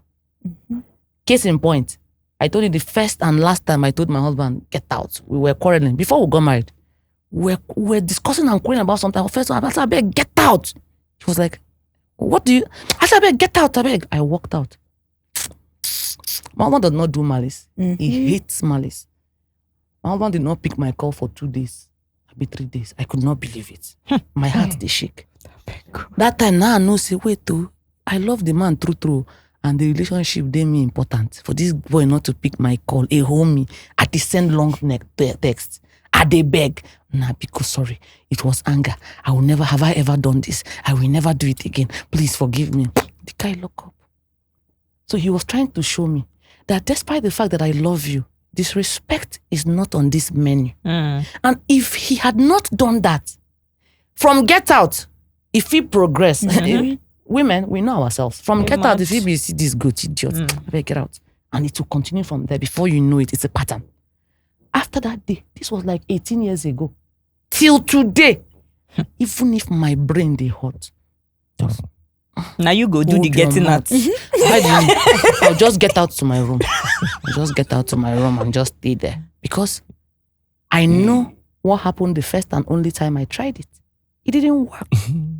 And that thing made my respect, regard, and estimation of him go very, very high. He's not a difficult person. He's a very simple person. And simple people like that, who love unconditionally, can be taken for granted. And sometimes, not that the men are not strong characters. Maybe they love the woman so much, they don't want her to leave. And they believe that if I quarrel her now, she go vex, go. May she go. If she value the relationship, she could come back. If she no come back, you have to look for someone who respects. That respect is a very important ingredient. The respect part, for me, in that side, is more important than the love part. You have to respect him. For example, you invite me somewhere. Now me, you invite. Don't tell me, as they come, carry your husband. You dey Chris? Carry who? Handbag? If you want my husband to come, Invite You him. invite him. send him an invite. It's not everywhere I'll bring him. Nah, lie. If I bring him to your event, you must have done the needful. It's not a money thing. It's a respect thing. You don't get us as a 2-for-1 package. A whole man like this, banana. No, that's what I do now. Oh, not gonna do. But for me, for my husband to come to that your event, you go invite them by yourself. Don't come and tell me, Ella, I don't give you card. I beg, carry your husband, come. What does that mean? And plenty people, the way you carry that your husband outside is the way other treat people him. will carry him. Yes. Women, to different person know they had. He know they had. No, they had. So it's not everywhere I go you will see him. Someone say, Ella, you didn't come with your husband. In my mind, I'm like, to come and here. do That's what? what. for what? Dr. What they Ella, find here? Not I want agree. to ask you a question. At least you were raised with the Bible. So this is a biblical question. Because me too, I be Bible scholar. Genesis chapter 3 verse 16. Yeah. Adam, Eve, snake, and God. God said to the woman, I will sharpen the pain of your pregnancy, and in pain you will give birth. This is the part I want you to address. And you will desire to control your husband, but he will rule over you. I want you to use your marriage as a case study to interpret this. You desire to control your husband, but he will still rule over you. And on the bigger global picture, is it true that women desire to control their husbands? Is there a new trend that as women are getting more financially independent, sometimes earning more than men, this desire is beginning to manifest in the physical? Okay. She would desire to control her husband, but her husband will rule over her. Now, I believe as a Christian, I believe the man is the head of the family. That's not contestable. What is contestable is the interpretations a lot of us, men and women, give. Men are always very focused on your husband will do this. They are forgetting the love part, right? For that thing to come into effect, the Bible said you would love your wife as yourself. If I have a man, do you know what it means to love your wife as yourself? Will you beat yourself? Will you cheat on yourself? Will you steal from yourself? Will you see something good for yourself and then block it from coming to yourself? If at every turn the man shows this woman, I am here for you. Your progress is my progress. I am fully committed to you achieving your goals. Even if the woman is possessed, she will not contest. There's an analogy I always like to give. The life I live now would not have been possible without the husband I married. It's as simple as that. Clock it. This is the truth. Anybody that knows me knows this. My husband is very, very involved in my professional life, in my life as a content person, in my life as anything. And I told myself, dead or alive, my husband would get his return on investment. What did I do? I did something most African women do not do. I took out a life insurance policy on myself. Beneficiary, my husband. If something happens to me today, he would get the money. The reason, this man supported me. Do you know, last year I counted 28 visits to the airport. My husband would go take me to the airport, come and bring me back. Even if the flight make it delay till 1 a.m. My husband is there. He has never said, are you not traveling too much? Don't they know you are married? He already knows that I have married wife for the outside. He supports me. If I do events, any event I'm doing, he's at the front. You will see him going all around. He's the highest contributor financially and everything.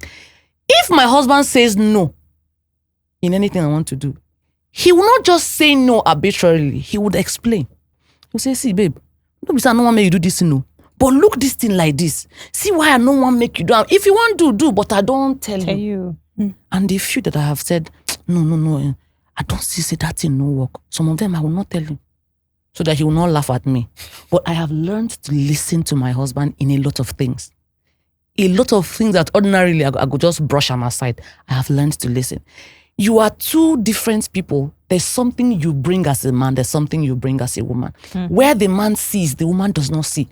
There's some audacity he has that I don't have yet. So he uses his own. He says, see how you go do this thing. If you go there, in my mind, I'm like, how could they go there? He said, just go. Wait in there. Just go. And they wait for you for outside. So when you see that kind of a leader, why would you argue with his leadership? But most people that are having this conversation, you've not done anything. You've not even led yourself as a man. You're looking for a woman to lead. And the worst part is you will now go to women who are confident, strong, powerful women, and you want to lead them without leading yourself. You have to show her that her future is safe in your hands. You have to show walking before I will agree. And don't think submission means obedience. They're not the same. Obedience means yes without question. Submission means after reviewing this thing like this, I agree you are right. I can't just follow you blindly because you're my husband. All of us will now fall inside the pit. So there are times he will take my part. If I talk, he will say, this is the way you talk, not true. If we're not doing it, he will tell you why he's not going to take that your suggestion. But at least he asked. At least your suggestion was thrown into the mix. It was thrown into the mix. So you are heard. You are seen. And then you work together. Marriage, most people believe that marriage favors the men the most. And it does. Let me tell you why. While the woman is at home, keeping the home front, you have, how many children do you want? The man was like, I want 5. Now they train them. You are not at home. You are doing, after BSc, you did MBA. You did MSc. You have 14 degrees. Who made it possible? The woman kept the home, kept the peace. Supported financially too. To ensure that kids do not bother you. When daddy come back, leave daddy, he's reading. Come back and come and do chores. Let's see whether you will read and pass that thing. So the woman keeps her life on pause, in abeyance. Some men will say, don't worry, once the children enter primary school. So my life is on pause till primary school. Then after primary school, you will now shift to the goalpost. And you just wait till the last one enter boarding. So you will be free. How many years? Life is going. The woman is getting older. And that's why one day they will wake up and decide the wife they have now is not really befitting their status.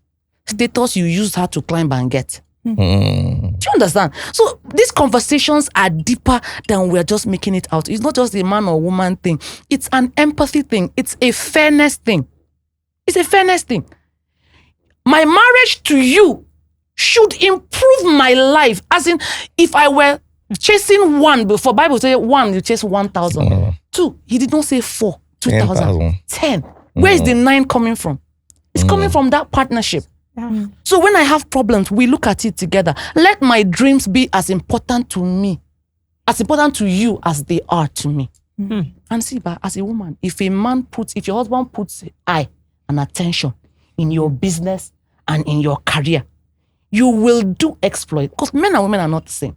When I was starting my business, my husband said, this your shop now is small, but you have to put split unit AC. You have to open account, corporate account. You have to register. I said, this small shop, wait till I want to register them. Later, when I have a bigger shop, my husband insisted. He bought the AC as support. Split unit generator. He said, my colleagues are bankers. I can't tell them to come to your store and they'll be hot. They need you to. My shop was small, but the AC was chilling. After I ran that business for 1 year and 4 months, that time there was a bank in Nigeria that was giving money to food and fashion businesses. It's a baby shop. They went through my account. One day I woke up and they sent me a mail. Click yes if you want this money. How much were they giving? 3-point-something million soft loan. So the loan is a single-digit loan. You have 1 year to pay. I told my husband, I don't want it. He said, what do you mean? You want it? My husband clicked, yes. He said, if you don't want it, let's use the money and do something else. I'll be paying. He collected the money and he was paying. Finished. When we are done, the next day, they gave me 5 million. The reason I'm saying this is, without my husband's input, I would not have registered the business. All that thing where they do, I for no feed one, because now where my own brain I see say this shop is small. Myopia. But the man myopic. The man sees what this thing could be. That time, every month end, he would tell me to bring my books. He was not asking me for the money. He just wants to see your books. You will write income, how much you sold today, how much you people spent. At the end of the day, how much did you end with? At the beginning, we was fight though. You know, like primary school person, I beg. He said, you are the sometimes he go vex. I will never ask you for this thing again. You said, you can have time. Balance brought down. Balance brought forward. After a few days, he will just come back. Bring down your book, let's look at it again. Anytime it's month end, my heart will be jittery because I know I will come and account. He has never asked me for the money. He wants to see that you are keeping your books own. well. And when the business grew, the man rented another bigger place, gave me as encouragement. He said, you did better than I expected. Take this. I paid the rent 1.5 years. So when it comes to husband matter, I won jackpot, I will not lie. The guy has done very well. But the issue for me now is trying to explain it to people. They will feel they are just pretending. They are just talking. And all these things. We are very loud about bad marriages. Yes, now. But when good marriages are talking, you want to shut them down. You're saying, he go still cheat. For Jonasi, brother. And if he cheats, what do you do? What will I do? See, the cheating question, like I said before. Do all men cheat? No. I can't believe that all men would cheat. For me, that if I were a man, I would be very insulted. If you say all men cheat. I even feel insulted. You can talk about yourself. Husband material always feels insulted. You can talk right about now. yourself. Now, I cannot come here and swear for my husband and say he has never cheated. I can't do that because I am not him. But in the 17 years I have lived with him, he has never given me one single reason to doubt him. That's another thing. When you marry, there's a level of trust. Then as the marriage goes, the trust grows or it dies. Most people believe that once you marry and you have trust, that trust is forever. No, it is your attitude and the things you do or the things you were caught doing that would increase the trust quotient or reduce it. My friend came 2 years ago. She was crying. She said, Ella, I have something to tell you. I'm afraid. I said, what is it? She said, if not that you're my friend, I don't know how to tell you. That she was somewhere and her friend told her that your friend is like, she likes to share her husband. She said, what do you mean? He said, Ella's husband has a child outside. My friend, her heart sank. She knows my husband. She said, Oga Joe cannot do that. The lady said no, that she saw them in a hotel in Port Harcourt. That she was with her husband. My husband came in. And then she greeted my husband. Then a lady with one boy. And the boy looked so much like him. Joined them. And after greeting, a few minutes, the lady left. My husband left. Her husband was telling her, why you go greet that man? You see I'm with baby, they go greet him. You say, I like that woman. I see the husband. I say, make her greet him. You say, you don't pursue them now, they don't come out. So she was now telling my friend. My friend asked her, are you sure of what you're saying? She said, yes. She struggled with that thing for some days. She said, if she does not tell her friend, she's a liar. When she told me, I burst into laughter. She said, Ella, she was crying. Ella, why are you laughing? I said, because this thing you're saying does not make sense. He has a child, like a 7-year-old boy. Where? In this Port Harcourt, na lie. She said, Ella, I know that, you're supposed to support. I said, no, I will not support him if he has a child, true, but this does not make sense. What is our plan? My body started shaking. This kind of, there's that niggling doubt. What if this thing is true? What will I do? God. I said, call your friend. Let me hear. Don't tell her I'm here. Let me hear from her whether she called the friend and put it on speaker. She said, that Ella husband, tell me. The lady even talked about the t-shirt he was wearing, and he has that t-shirt. So it's true. She must have seen him somewhere. But again, I know my husband. This man no fit hide pikin for 7 years. Some people are very secretive. Some people don't know how to hide. We now agreed that we would investigate. Ella, you will not ask him. We will investigate. I said, okay. She left. My hands were shaking. What if this thing can't be true? I went outside, balcony, I sat down. That evening, he came back. He said, how far? Now this one where you sit down like person when no get mama. I said, no, I just did.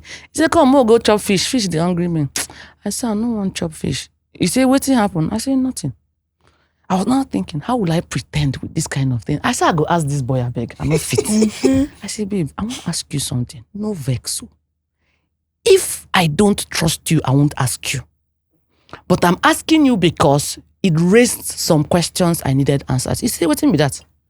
I said, where did you go to on Christmas Day? Because the lady was very particular about the day. The hotel, the day. And they always travel 26th of December. The lady said she saw him on Christmas Day. So it's true. But I'm thinking, he was in this house on Christmas Day. So how? I say, did you go to this hotel on Christmas Day? You say, yes, now. No, you say, make I go buy router, what we go use for village, for Christmas, for internet. I say, yes, not true. He say, I go there. I say, a woman say she saw you in the restaurant. She greeted you. And you came with a woman with a son. She said, yes, now. She now called the lady's name. I know her and her son, a single mother. He said, yes, now. I see so and so person now. His friend was working in Egypt and they were doing Christmas buffet. So he went there to buy the router. His friend now said, enter restaurant, come chop. This was in the evening. No, not in the evening. This was breakfast. The kids were in the car because they went to Christmas service. He doesn't miss Christmas service. That's why the story was weird. The kids were in the car. He entered. He said he just entered the restaurant, but the food, most of the food were gone. So he just checked. There was nothing there to eat. They even took pictures. He brought out Google photos on that day. He took pictures with the woman and her son. He showed me. He said, what's happened? I said, Mama, then talk say you born pikin, no? He said, he no get sense, true. I born pikin. So if person come meet you now, tell you say I born pikin, you go agree. I say if I agree, I go they ask you. But to tell you that for the last few years, there would have been, if this happened in the first or second year of marriage, you go say you never to know this man like that. This thing fit happen.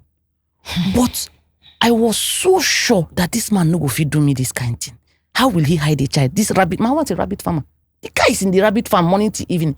Which time you go to go commit adultery, born pikin, you know they look after your child. I never stumbled upon it in 7 years in the same city. No other person don't see you. Port Harcourt is not that big. Person for don't catch him. No how. So that trust, if you come in and say, Ella, I saw your husband in the hotel. In my mind, I'm like, something must have carried him there. Because we know that time as a new wife, they check phone. I don't check phone like 4 years. Nothing come out. The phone became boring. But if every time you check phone, you cry, you check phone, you will keep checking. But when you have checked and nothing, 4 years, you didn't see anything, the phone I lose interest in the phone. So now I can take up the phone, do what I want to do and drop it. I don't check his phone, not because I am not allowed to, because there's nothing inside. I never see. If now I won't start and make we see. The same way, if I were even using the same password at the end of the day, two of us, the same ATM pin, the same password. So the cheating thing, it depends. Whether we like it or not, most people that say, hey, if you cheat, I will leave. Now, wait until it happens before you will know what you will do. It is easier to say it than to do it. Especially given there are extenuating circumstances. Not all cheating is the same. Life is not black and white. When I was like maybe 5 years married, I would have been shouting, hey, no, if you cheat, go, just go. Now I'm older. I'm realizing that sometimes people find themselves in situations and they fall. Humans are humans. Mistakes can be made. Is he willing to work on it? You know, there are perennial cheats. There are people who cheating is a lifestyle. There are people who fall into temptation. And remove their trouser by themselves. My brother, what do you want me to talk? That's why Bible so David removing trousers. That's why all You know what they do now. You see all these faraway marriages. I am not a party. I have never God liked forbid. it. I have never liked it. You go abroad, one person will stay for 18 years. How? What are people talking about? There are 4 people in the relationship now. So long as the 4 of them are happy, everybody's happy. You are No, not for me, a the good cheating person. question is not always. The cheating question 4 is people are happy. not always a black and white or yes and no question. It depends. I love this. I wanted to it play a depends. video. But I sorry, wanted to play a video before you for- play it, won't feminists and women on the outside But I am a feminist. label you a pick-me in this particular conversation? There is a Pick-me. bit of pick-me inside. Most people shouting pick me, they don't even understand what pick me means. I'm a feminist. What does feminism mean? Feminism is just talking about choice, freedom of women to choose their path in life. That's basically what feminism is. For people that are denying feminism, if not for feminism, do you know where we would be today as women?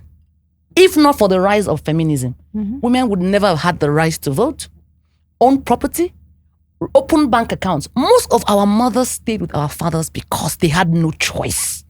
There was a question you asked, the addendum to the last question. We're talking about women making money now. Our mothers married for food and shelter. They married because that was the thing to do. They married because they wanted to leave their father's house. They wanted to improve their family, improve their station in life. And the best way to do it as women then was to get married. Now, the tables have turned. Women are now masters or mistresses of their own destinies. You don't need a man. You should want a man, not need. Then it was need. To survive, you needed a man. Then, to open an account, you need a man. To even get a house to rent, you need a man. To buy a car, to buy many things, you need a man's presence. To give yourself that cover, you needed a man to eat. The man is either your father, your brother, or your husband or boyfriend.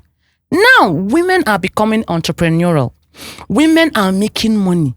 So you see that what they are looking for in a man now is no longer money. I have the money. I don't need to marry for it. I don't need to live with my abuser. Then women were like commodities, whether we like it or not. They were using women to settle debt. Our fathers used women, their daughters, to settle their friends. They used us as legal tender. They used us to cement business dynasties. Nobody cared whether this man is a terrible man. Just marry him, born. That's all. But now, I'm looking at my daughter and imagining her marrying because she needs a place to stay.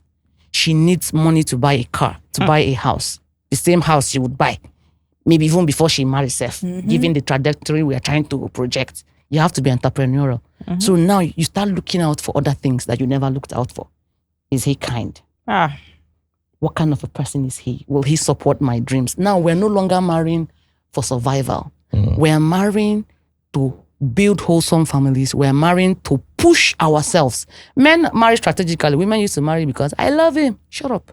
Now we're marrying people who will help us grow in our business, in our personal lives, in other things. It's no longer money. And the men are struggling because suddenly that money you are lording over us is no longer a thing. When we're growing up, we had fathers who will not give their wives money because they argued with them. So you're willing to starve your children to teach their mother a lesson. Now, the mothers have their ATM cards. They would buy the things. If you quarrel, she go rent house. So the men are seeing it as in the audacity. How can she do this? How can she do that? Now she's expecting you to behave like a human being. They pain you. Because your money is no longer the controlling or the deciding factor. Now you are asked to bring values to the table. You have to speak to me with respect. Don't shout at me in front of the children. Don't do this, don't do that. Treat me as a human being. They vex you because that money you were using to control her. That's why some of them would tell their wives not to work. So you would prefer to die early. By the way, 55. That's the life expectancy of a Nigerian man. And that's very low from where I'm sitting. It's crazy. So imagine I'll become a widow. At what age? At 40 or so, or 45. I'm 43. My husband will be 50 next year. So you meaning he has 6 years to live, or 5. And I'll become a widow at that age. So a smart man would want a wife who would contribute so that your stress will be less. So if Mr. A marries a woman that doesn't work, again, feminism means let the woman choose. If she chooses not to work, beautiful. She can choose to focus on her family for now, then later on she works. That's perfectly fine because that's a big job she's doing.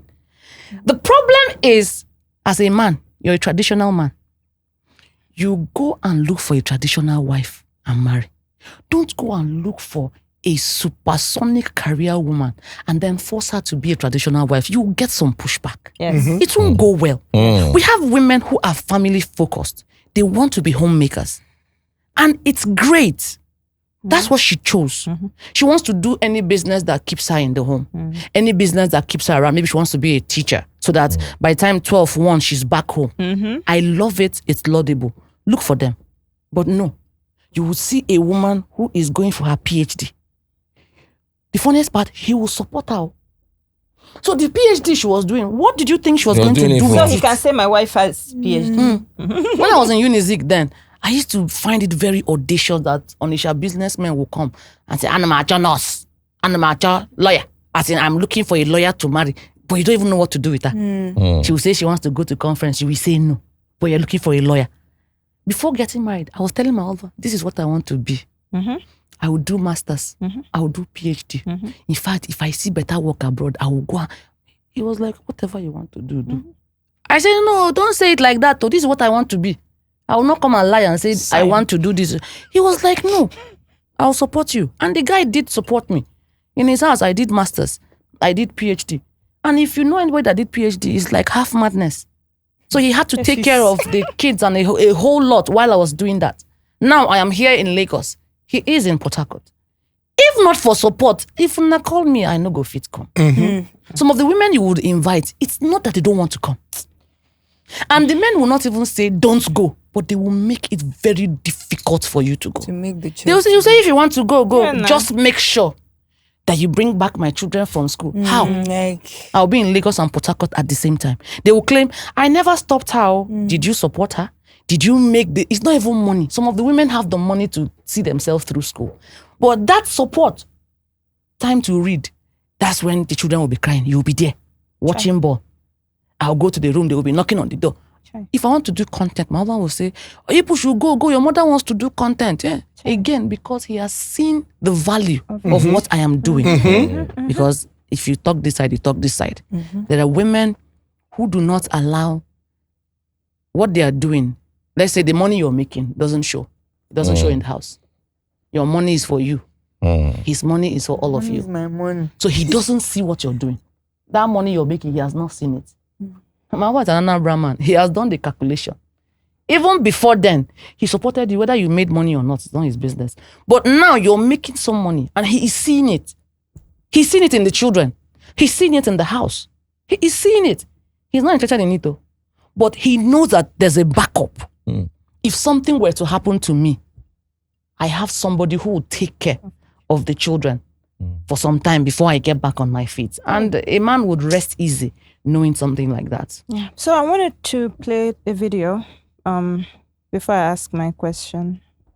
This question that comes with video. A little bit about how family has affected your journey.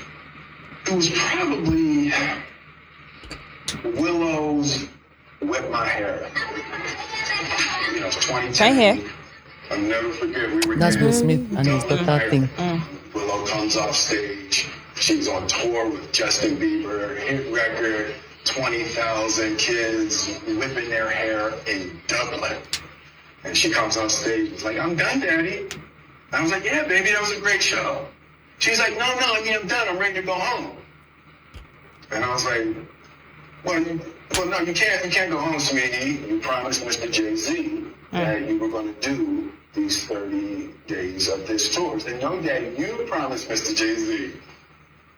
And I was like, sweetie, I get it, but we promised as a family, and you have to finish. And she looked at me, I'll never forget the look in her eyes, and she was like, it doesn't matter to you that I'm finished, Daddy? And I was like, well, yes, sweetie, it matters, but you can't be finished. And she was like, oh, okay. So we go back to the hotel, and Jen had just left, so I'm there. It's my first night of daddy duty. And she came out the next morning, and she had shaved her head bald. In the middle of her Whip My Hair tour, she shaved her head bald. And it was like a magical moment.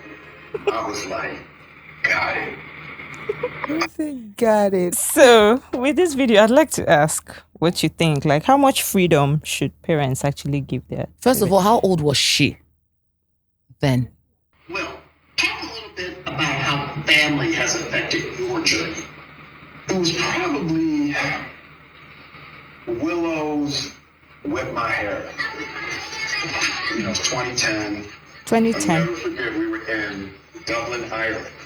Willow comes off stage. I'm not sure he mentioned He the didn't mention age. her age. Yes. So it was 2010, but I think that she was really young. She was a child when she Yeah, did 2010. that 2010 whip my hair. is 15 years ago. Yes. Yeah, so she was a teenager. She was very young. Yeah. So- So what's the boundary? What boundary do you think? What's the limit to what a parent can let? So we have, for me, she was 9. Okay, she was 9. She's yeah. currently 25. Yeah. So for me, there are two things: the parent side and the child side. First of all, at 9, that was a hard life. Let's not lie. That was too hard. So a 9-year-old, when do you have time to be a child? She came out and said, "Daddy, I'm done." She didn't even understand what they were doing or why. For her, it was fun while it lasted. Right now, I've had my fun. I want to go. Sometimes, as parents, we put our children in impossible situations. And when they rebel, we now label the child difficult. That's one side. On the other side, I have the final say as to when my 9-year-old would cut their hair. Where Thank were you. you when she was cutting the hair? What are we saying? Where was she? Did she have a room all to herself at 9? Who was in the room with her? I'm a mother, so I'm thinking of the logistics. I'm thinking of my 14-year-old. So let's say we travel. She doesn't get a room to herself. I trust her. I don't trust the world. You can't get a room to yourself at 14 in a strange country. Yeah, she was actually on tour. That's what I'm saying. So who was there when Who was she her cut the chaperone? hair? Somebody has to be with her. We put our children in danger every day and we see it as nothing. Maybe because of the money rolling in and the fame. Somebody had to be with her. And at 9, you had no autonomy whatsoever over your hair. I cut my daughter's hair at the age maybe around 7. She cried for like a week. Why? She was whipping her hair. Back and forth. Yes. Yeah. 2 things happened. So in school, girls and their hair. She loved her hair. So I noticed that when you are talking to her, she's doing this. And I found it very disrespectful. You can't be flipping and whipping your hair when your mother or your father is talking to you. That's number 1. Number 2, a classmate cut her hair. Either she had lice or something, cut her hair. And my daughter was among the people that were laughing at her. 2 things. So I cut the hair. When I say cut, I don't mean low cut. Skodo. My mother was calling her golden girl. I cut her hair. When I saw her, I entered my room and I cried because she resembles small criminal. Because she's very pretty, so her hair. But I needed to teach her a lesson. You can't laugh at people. Somebody cut her hair. Others were laughing. My child followed the laugh. You're supposed to protect her against the people that were laughing. So I will cut your hair. Go and join her. Let them laugh at the 2 of you. And I asked her, do you make friends with people because they have hair? Children are very silly. Do you know, she said, Mommy, other people stopped talking to her because she cut her hair. Very good. They stopped talking to You will the learn. girl. So I told her, you too, you will go and join her. 2 of you can be friends so that they will laugh at you. Ostracized. Do you know that the first 2 days, when she's coming to school, you could see that her shoulders were slumped. All the steez had gone out of her. It was a hard lesson she needed to learn, but lesson well learned. So at Willow's age of 9, let's even say she was 13, she had no right to cut her hair. She had no right. Yeah, but The parent gets a say. Most times we abdicate our responsibilities. We leave the children to decide a lot of things. I cook rice, you cook beans. Mommy, I don't want beans. It's okay, cook whatever you like. They're not born you They well. know born you well. When I was growing up, they will beat you for not eating. Now, I took a step further. I don't beat you. No. You don't want to eat? No, that's fine. I'll put it in the fridge. It's waiting for you. I'll now cook your favorite food next. Others will eat it. When it's time for you, what's waiting for you, that your beans is there. You can cry while eating it. That's fine. As long as the food enters your tummy. I am your mother. I am doing what's best for you. It may not seem like it now, but this is what's best. So we have a lot of 100%. homes where children are taking the hard decisions. Decisions that parents are supposed to do. What do you want for, which school do you want to go? How? What do you mean? A 9-year-old will tell me the school. I can have 3 schools. Then I'll tell you because I've already curated the choices. Any of this is good. I'll now tell you. Choose one. I want to cook for them. I'm like, okay, I have 3. I said, okay, choose between so and so and so. But I cannot cook food.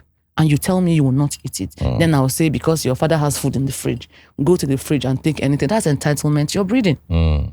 So in that case, Will failed as a parent. Him and his wife, they failed. Because one, who was there when she was cutting her hair? She shouldn't have cut her hair. She had no rights, no autonomy to cut the hair.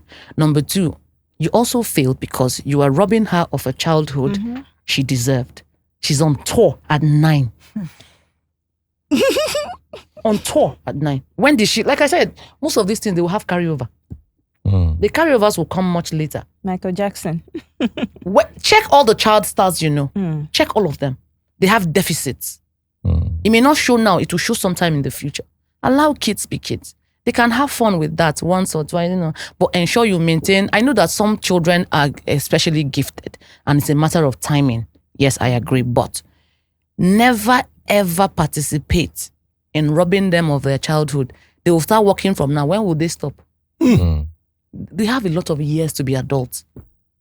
They have a lot of years. The same thing goes to parents that are sexualizing children. We live in an age where children are seen as sex objects. You know how crazy that is. But the same you as a parent, go to parties. Have you gone to children's birthday parties? As a parent, I'll be blushing. My ears will be turning red. They are twerking. Yeah, I saw a video of a girl. 4-year-olds twerking. When I say they are twerking up a storm, their mothers are like, you go, girl, you go. They are videoing them. And they will now wear short shorts. At 4. Short shorts. What chicks In my house, before you leave, you hands up. If I see your belly, go inside. It's as simple as that. No midriffs are bad. Not because we are not like every other person. So you don't tell me everybody is doing it. Are you everybody? So allow them be children. A time will come. Even you as an adult, are you not tired? Don't you think of going back to childhood so that you can be a child again? Now you're robbing them of the thing they would miss the most later. Or drama. So where do you draw the line? At what age? About this shaving of head, just real quick. Children can be mischievous. Yeah. I remember one day I came home and my daughter had shaved her eyebrows. But I can assure you, maybe she did not mean to. She did not mean to. This particular one was an intentional act. You understand? We just go, where are your eyebrows? Maybe she was seeing her mother do a lot of tweezing. Before she knew it, whim. Eyebrow don't go. So how do you separate mischief from intent? So, like I said earlier, I started talking to my children. Most parents hear their children, they don't listen. When you talk, ask them questions.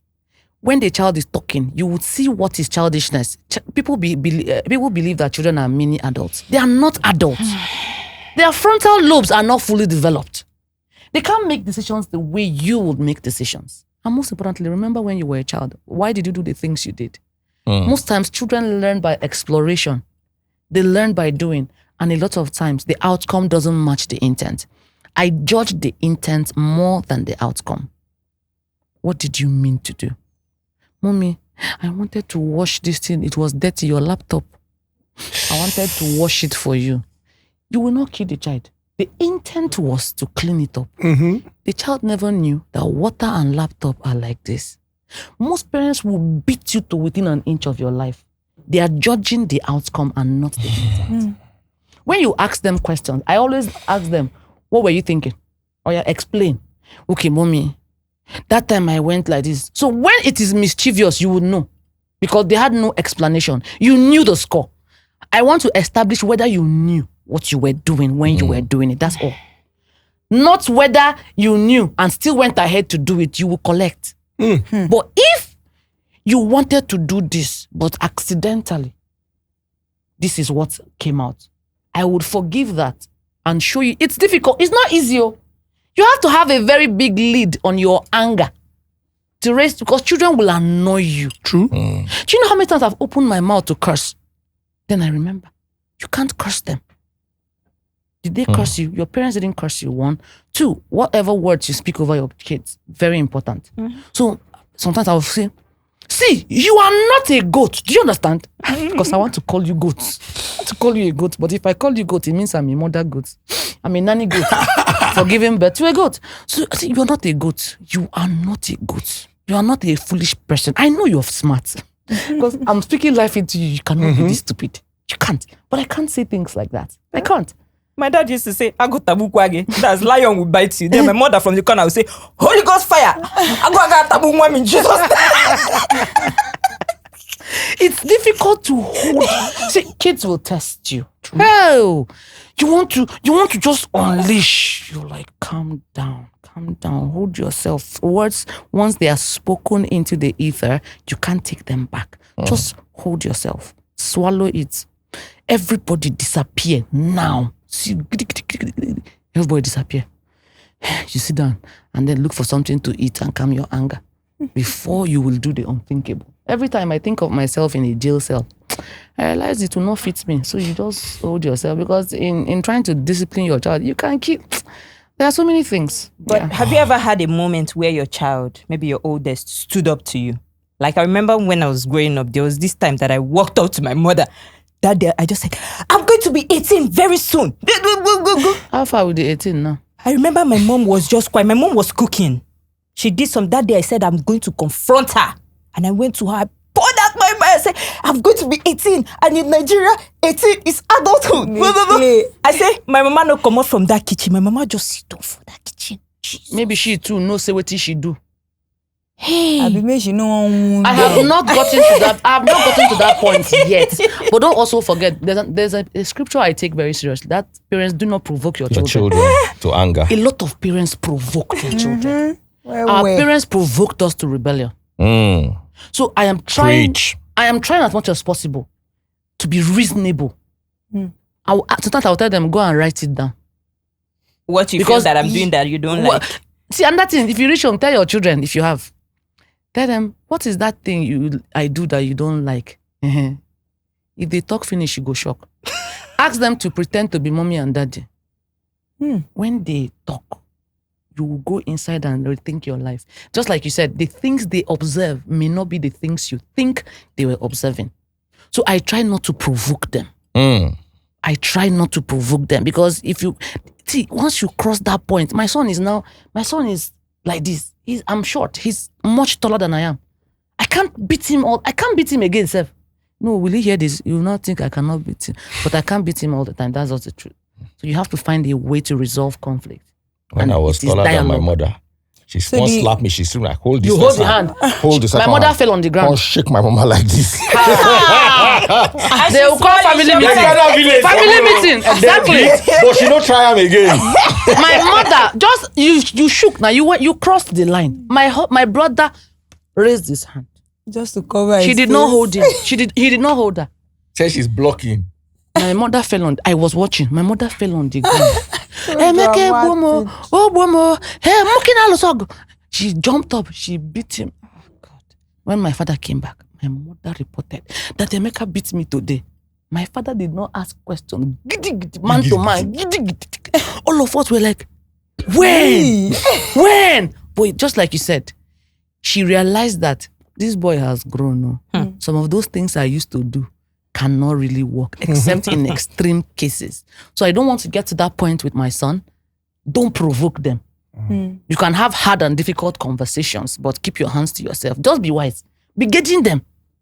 Just be gauging. If we fight, we can. Children also get sense now. Can I win? Can I win this fight? Should I be fighting with my son? Should I be fighting? No. The thing is, the parents also need to watch. There are things that your children like that you can take away. But so long as you still be the parent and you get the authority, it go be because. And if your child has not tried to run away, check where he may not be doing so well. You have to try. It's part of the rite of passage. You have to try to run away. I couldn't wait to be 18. You have to try to run away. But the same me, I miss my mom so much. Please, how can you now? That time we don't used to run away. Run away. They will kill you.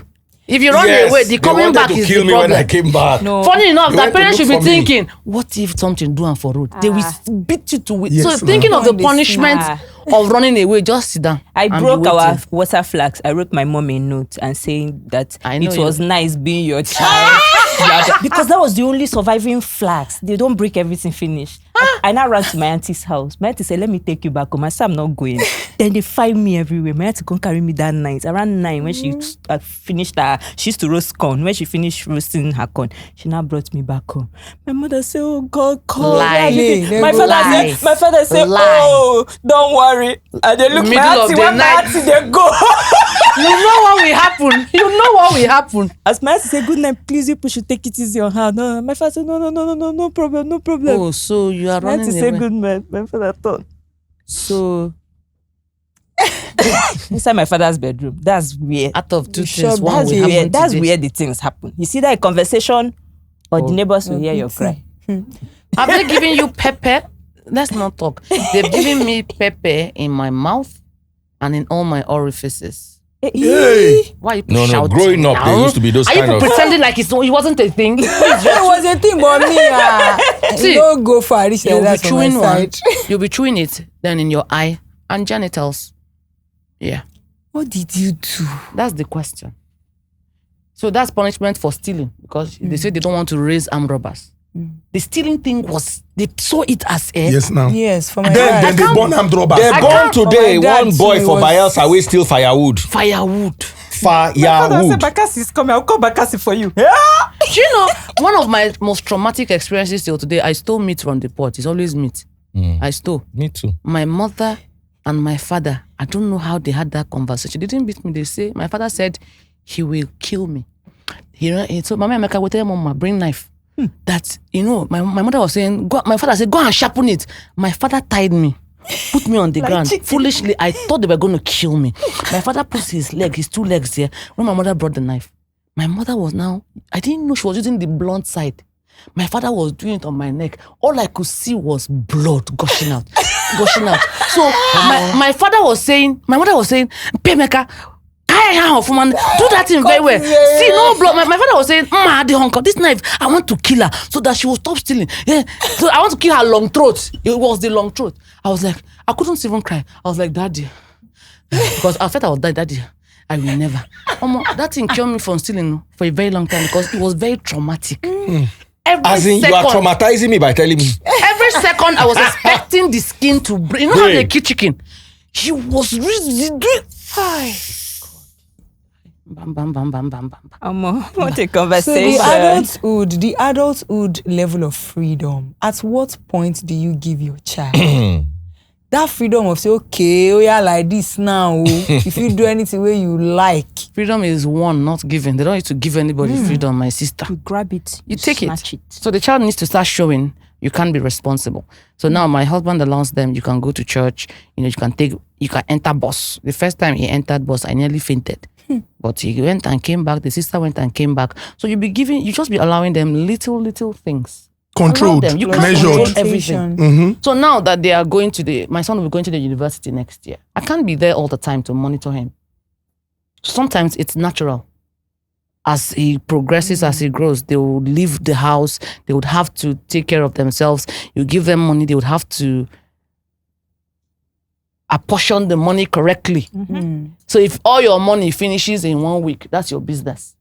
That's where firmness comes in. This money should be enough for 1 month.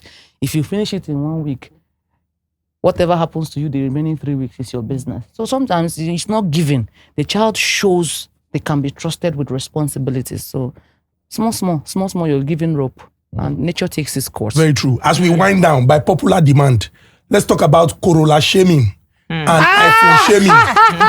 Sharp. Corolla shaming and iPhone shaming, your experience. I learned that from you, by the way, that there's something called Corolla shaming. My brother, it happened to me now. So I was in the mall and I was about leaving. And two young ladies, one came up, oh, Veronica's daughter, I've never seen you. I'm so happy. She hugged me. She told her friend, don't you know her? The friend said, no. She said, this is one of the biggest influencers in Port Harcourt. I was in front of my Corolla. The lady was like, oh, wow. She was looking at me and looking at the car. So now I have Vulcan hearing. I can hear. So I was now talking to somebody else. They were just standing there and I say, you don't know him. He said, I don't know him. He said, now wow. And you go say one of Port Harcourt big influencer and a Corolla she did drive. The girl was like, what do you mean? Do you know her? Do you know how many cars they have? He said, Corolla. These people came down from taxi. They didn't use e-hailing cab or whatever. Drop. They didn't use drop. It's along. There's what we call along. You enter along, you stop here. Blue They color. entered. Yes, I saw them. So the girl felt that this car was too small for my status as an influencer. So maybe because she's used to seeing influencers unveiling cars every 4 AK market day. Hello, oh my first Hello, key, guys. my first key or my 17th key. So she felt that this Corolla was too small, and the lady was trying to tell her, "You don't know that woman, no? That's how they deceive you. Then they deceive you." I just smiled. I entered my Corolla and drove home.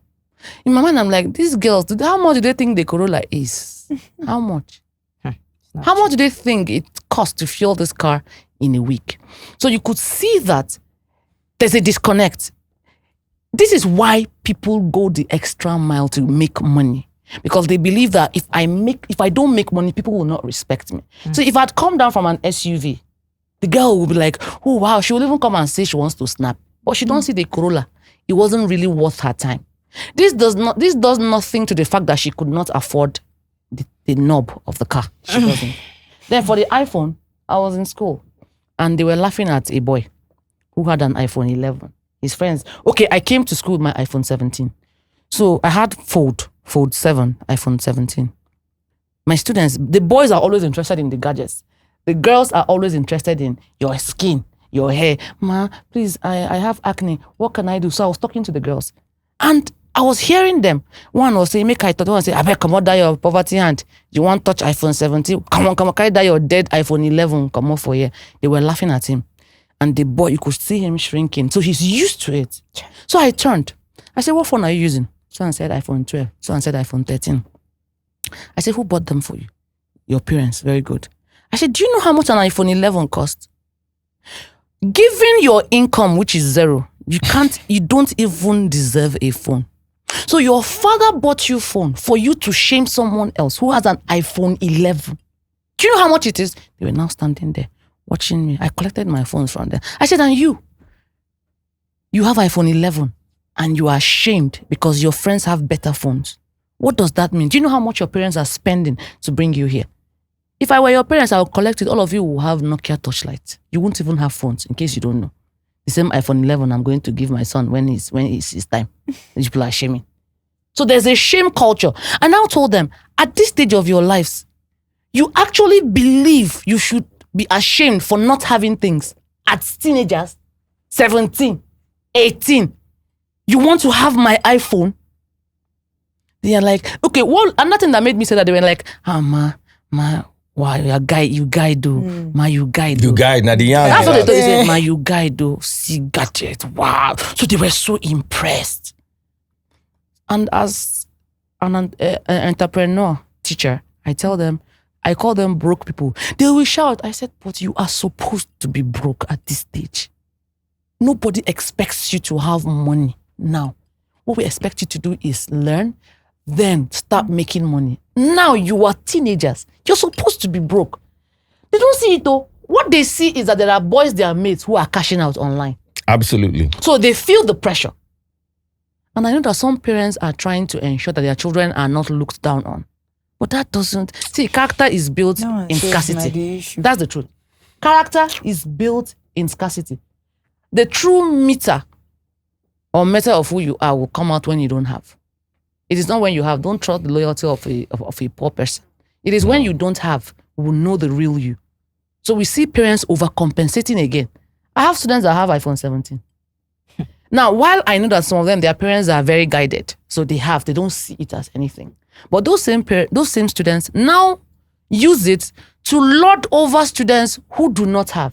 And then the annoying part for me is the students who do not have as much now feel bad. And that's where that self-esteem thing comes from the house. Low self-esteem. From the values you inculcate in them when they are much younger. Pride, contentment. understanding that all fingers are not equal, understanding that there's a time for everything. There can be no greatness without enterprise. So don't envy your friend. You can enjoy it and be happy for them. Use their phone if you want to do something that yours can't do. But day your day. Know that every dog has its day. Doctor, I want to use that. Yeah. Dr. Ella Chioma Ezeadilieje. Ezeadilieje. Very, very heartwarming and wholesome experience. If you are a young person, not even about age, if you saw this episode from the start up until this point, I am very sure that you're going to live with very, very important life lessons. Thank you so much for coming. Thank you for Thank you having so me. much for pouring, this level of knowledge and information. May God Almighty imbue you with even greater wisdom and understanding. As you don't come give us free lecture here. She's a lecturer. Yes. Please, they talk money. Let me guide. And money, you. yes, Let me and guide. financial resources. Make a guide. If you forget anything, remember, she gave the example of her husband. No, everybody go come give example of her husband. Intentional man. Now, person when won't support you. It's not only the person that can buy shawarma and pizza. Some of you, the thing you to use and find that na pepper soup. You don't use talking stage, chop pepper soup. No, the restaurant when they for Lagos, Port Harcourt and Abuja. Taste all the whole mashed potatoes and steak. Then you come, they cry. Men has come. Men has come, no problem. Continue selecting the wrong ones. Then please, President Bola Tinubu, Governor Seyi Makinde, 40 days plus. All the governors, Inspector General of Police, our security chiefs, 40 days plus. Children as young as 2, they inside bush. We take go beg una beg. Every 2 una fit do to see say una rescue these people, una rescue and then them Nigerians they safe. We take go beg una. Then importantly, the continuous voters registration exercise will end in 2nd week of July. If you never register, make sure say you do am. If you want transfer your polling unit, make sure say you do am. Then Professor Amupiton of INEC, there are complaints that the server, the website not a work. We take go beg you. Anything if you make do am so that people go fit exercise their right to franchise. Then importantly, card remit. Ezine, please raise that pillow. Card remit. $50 for 50.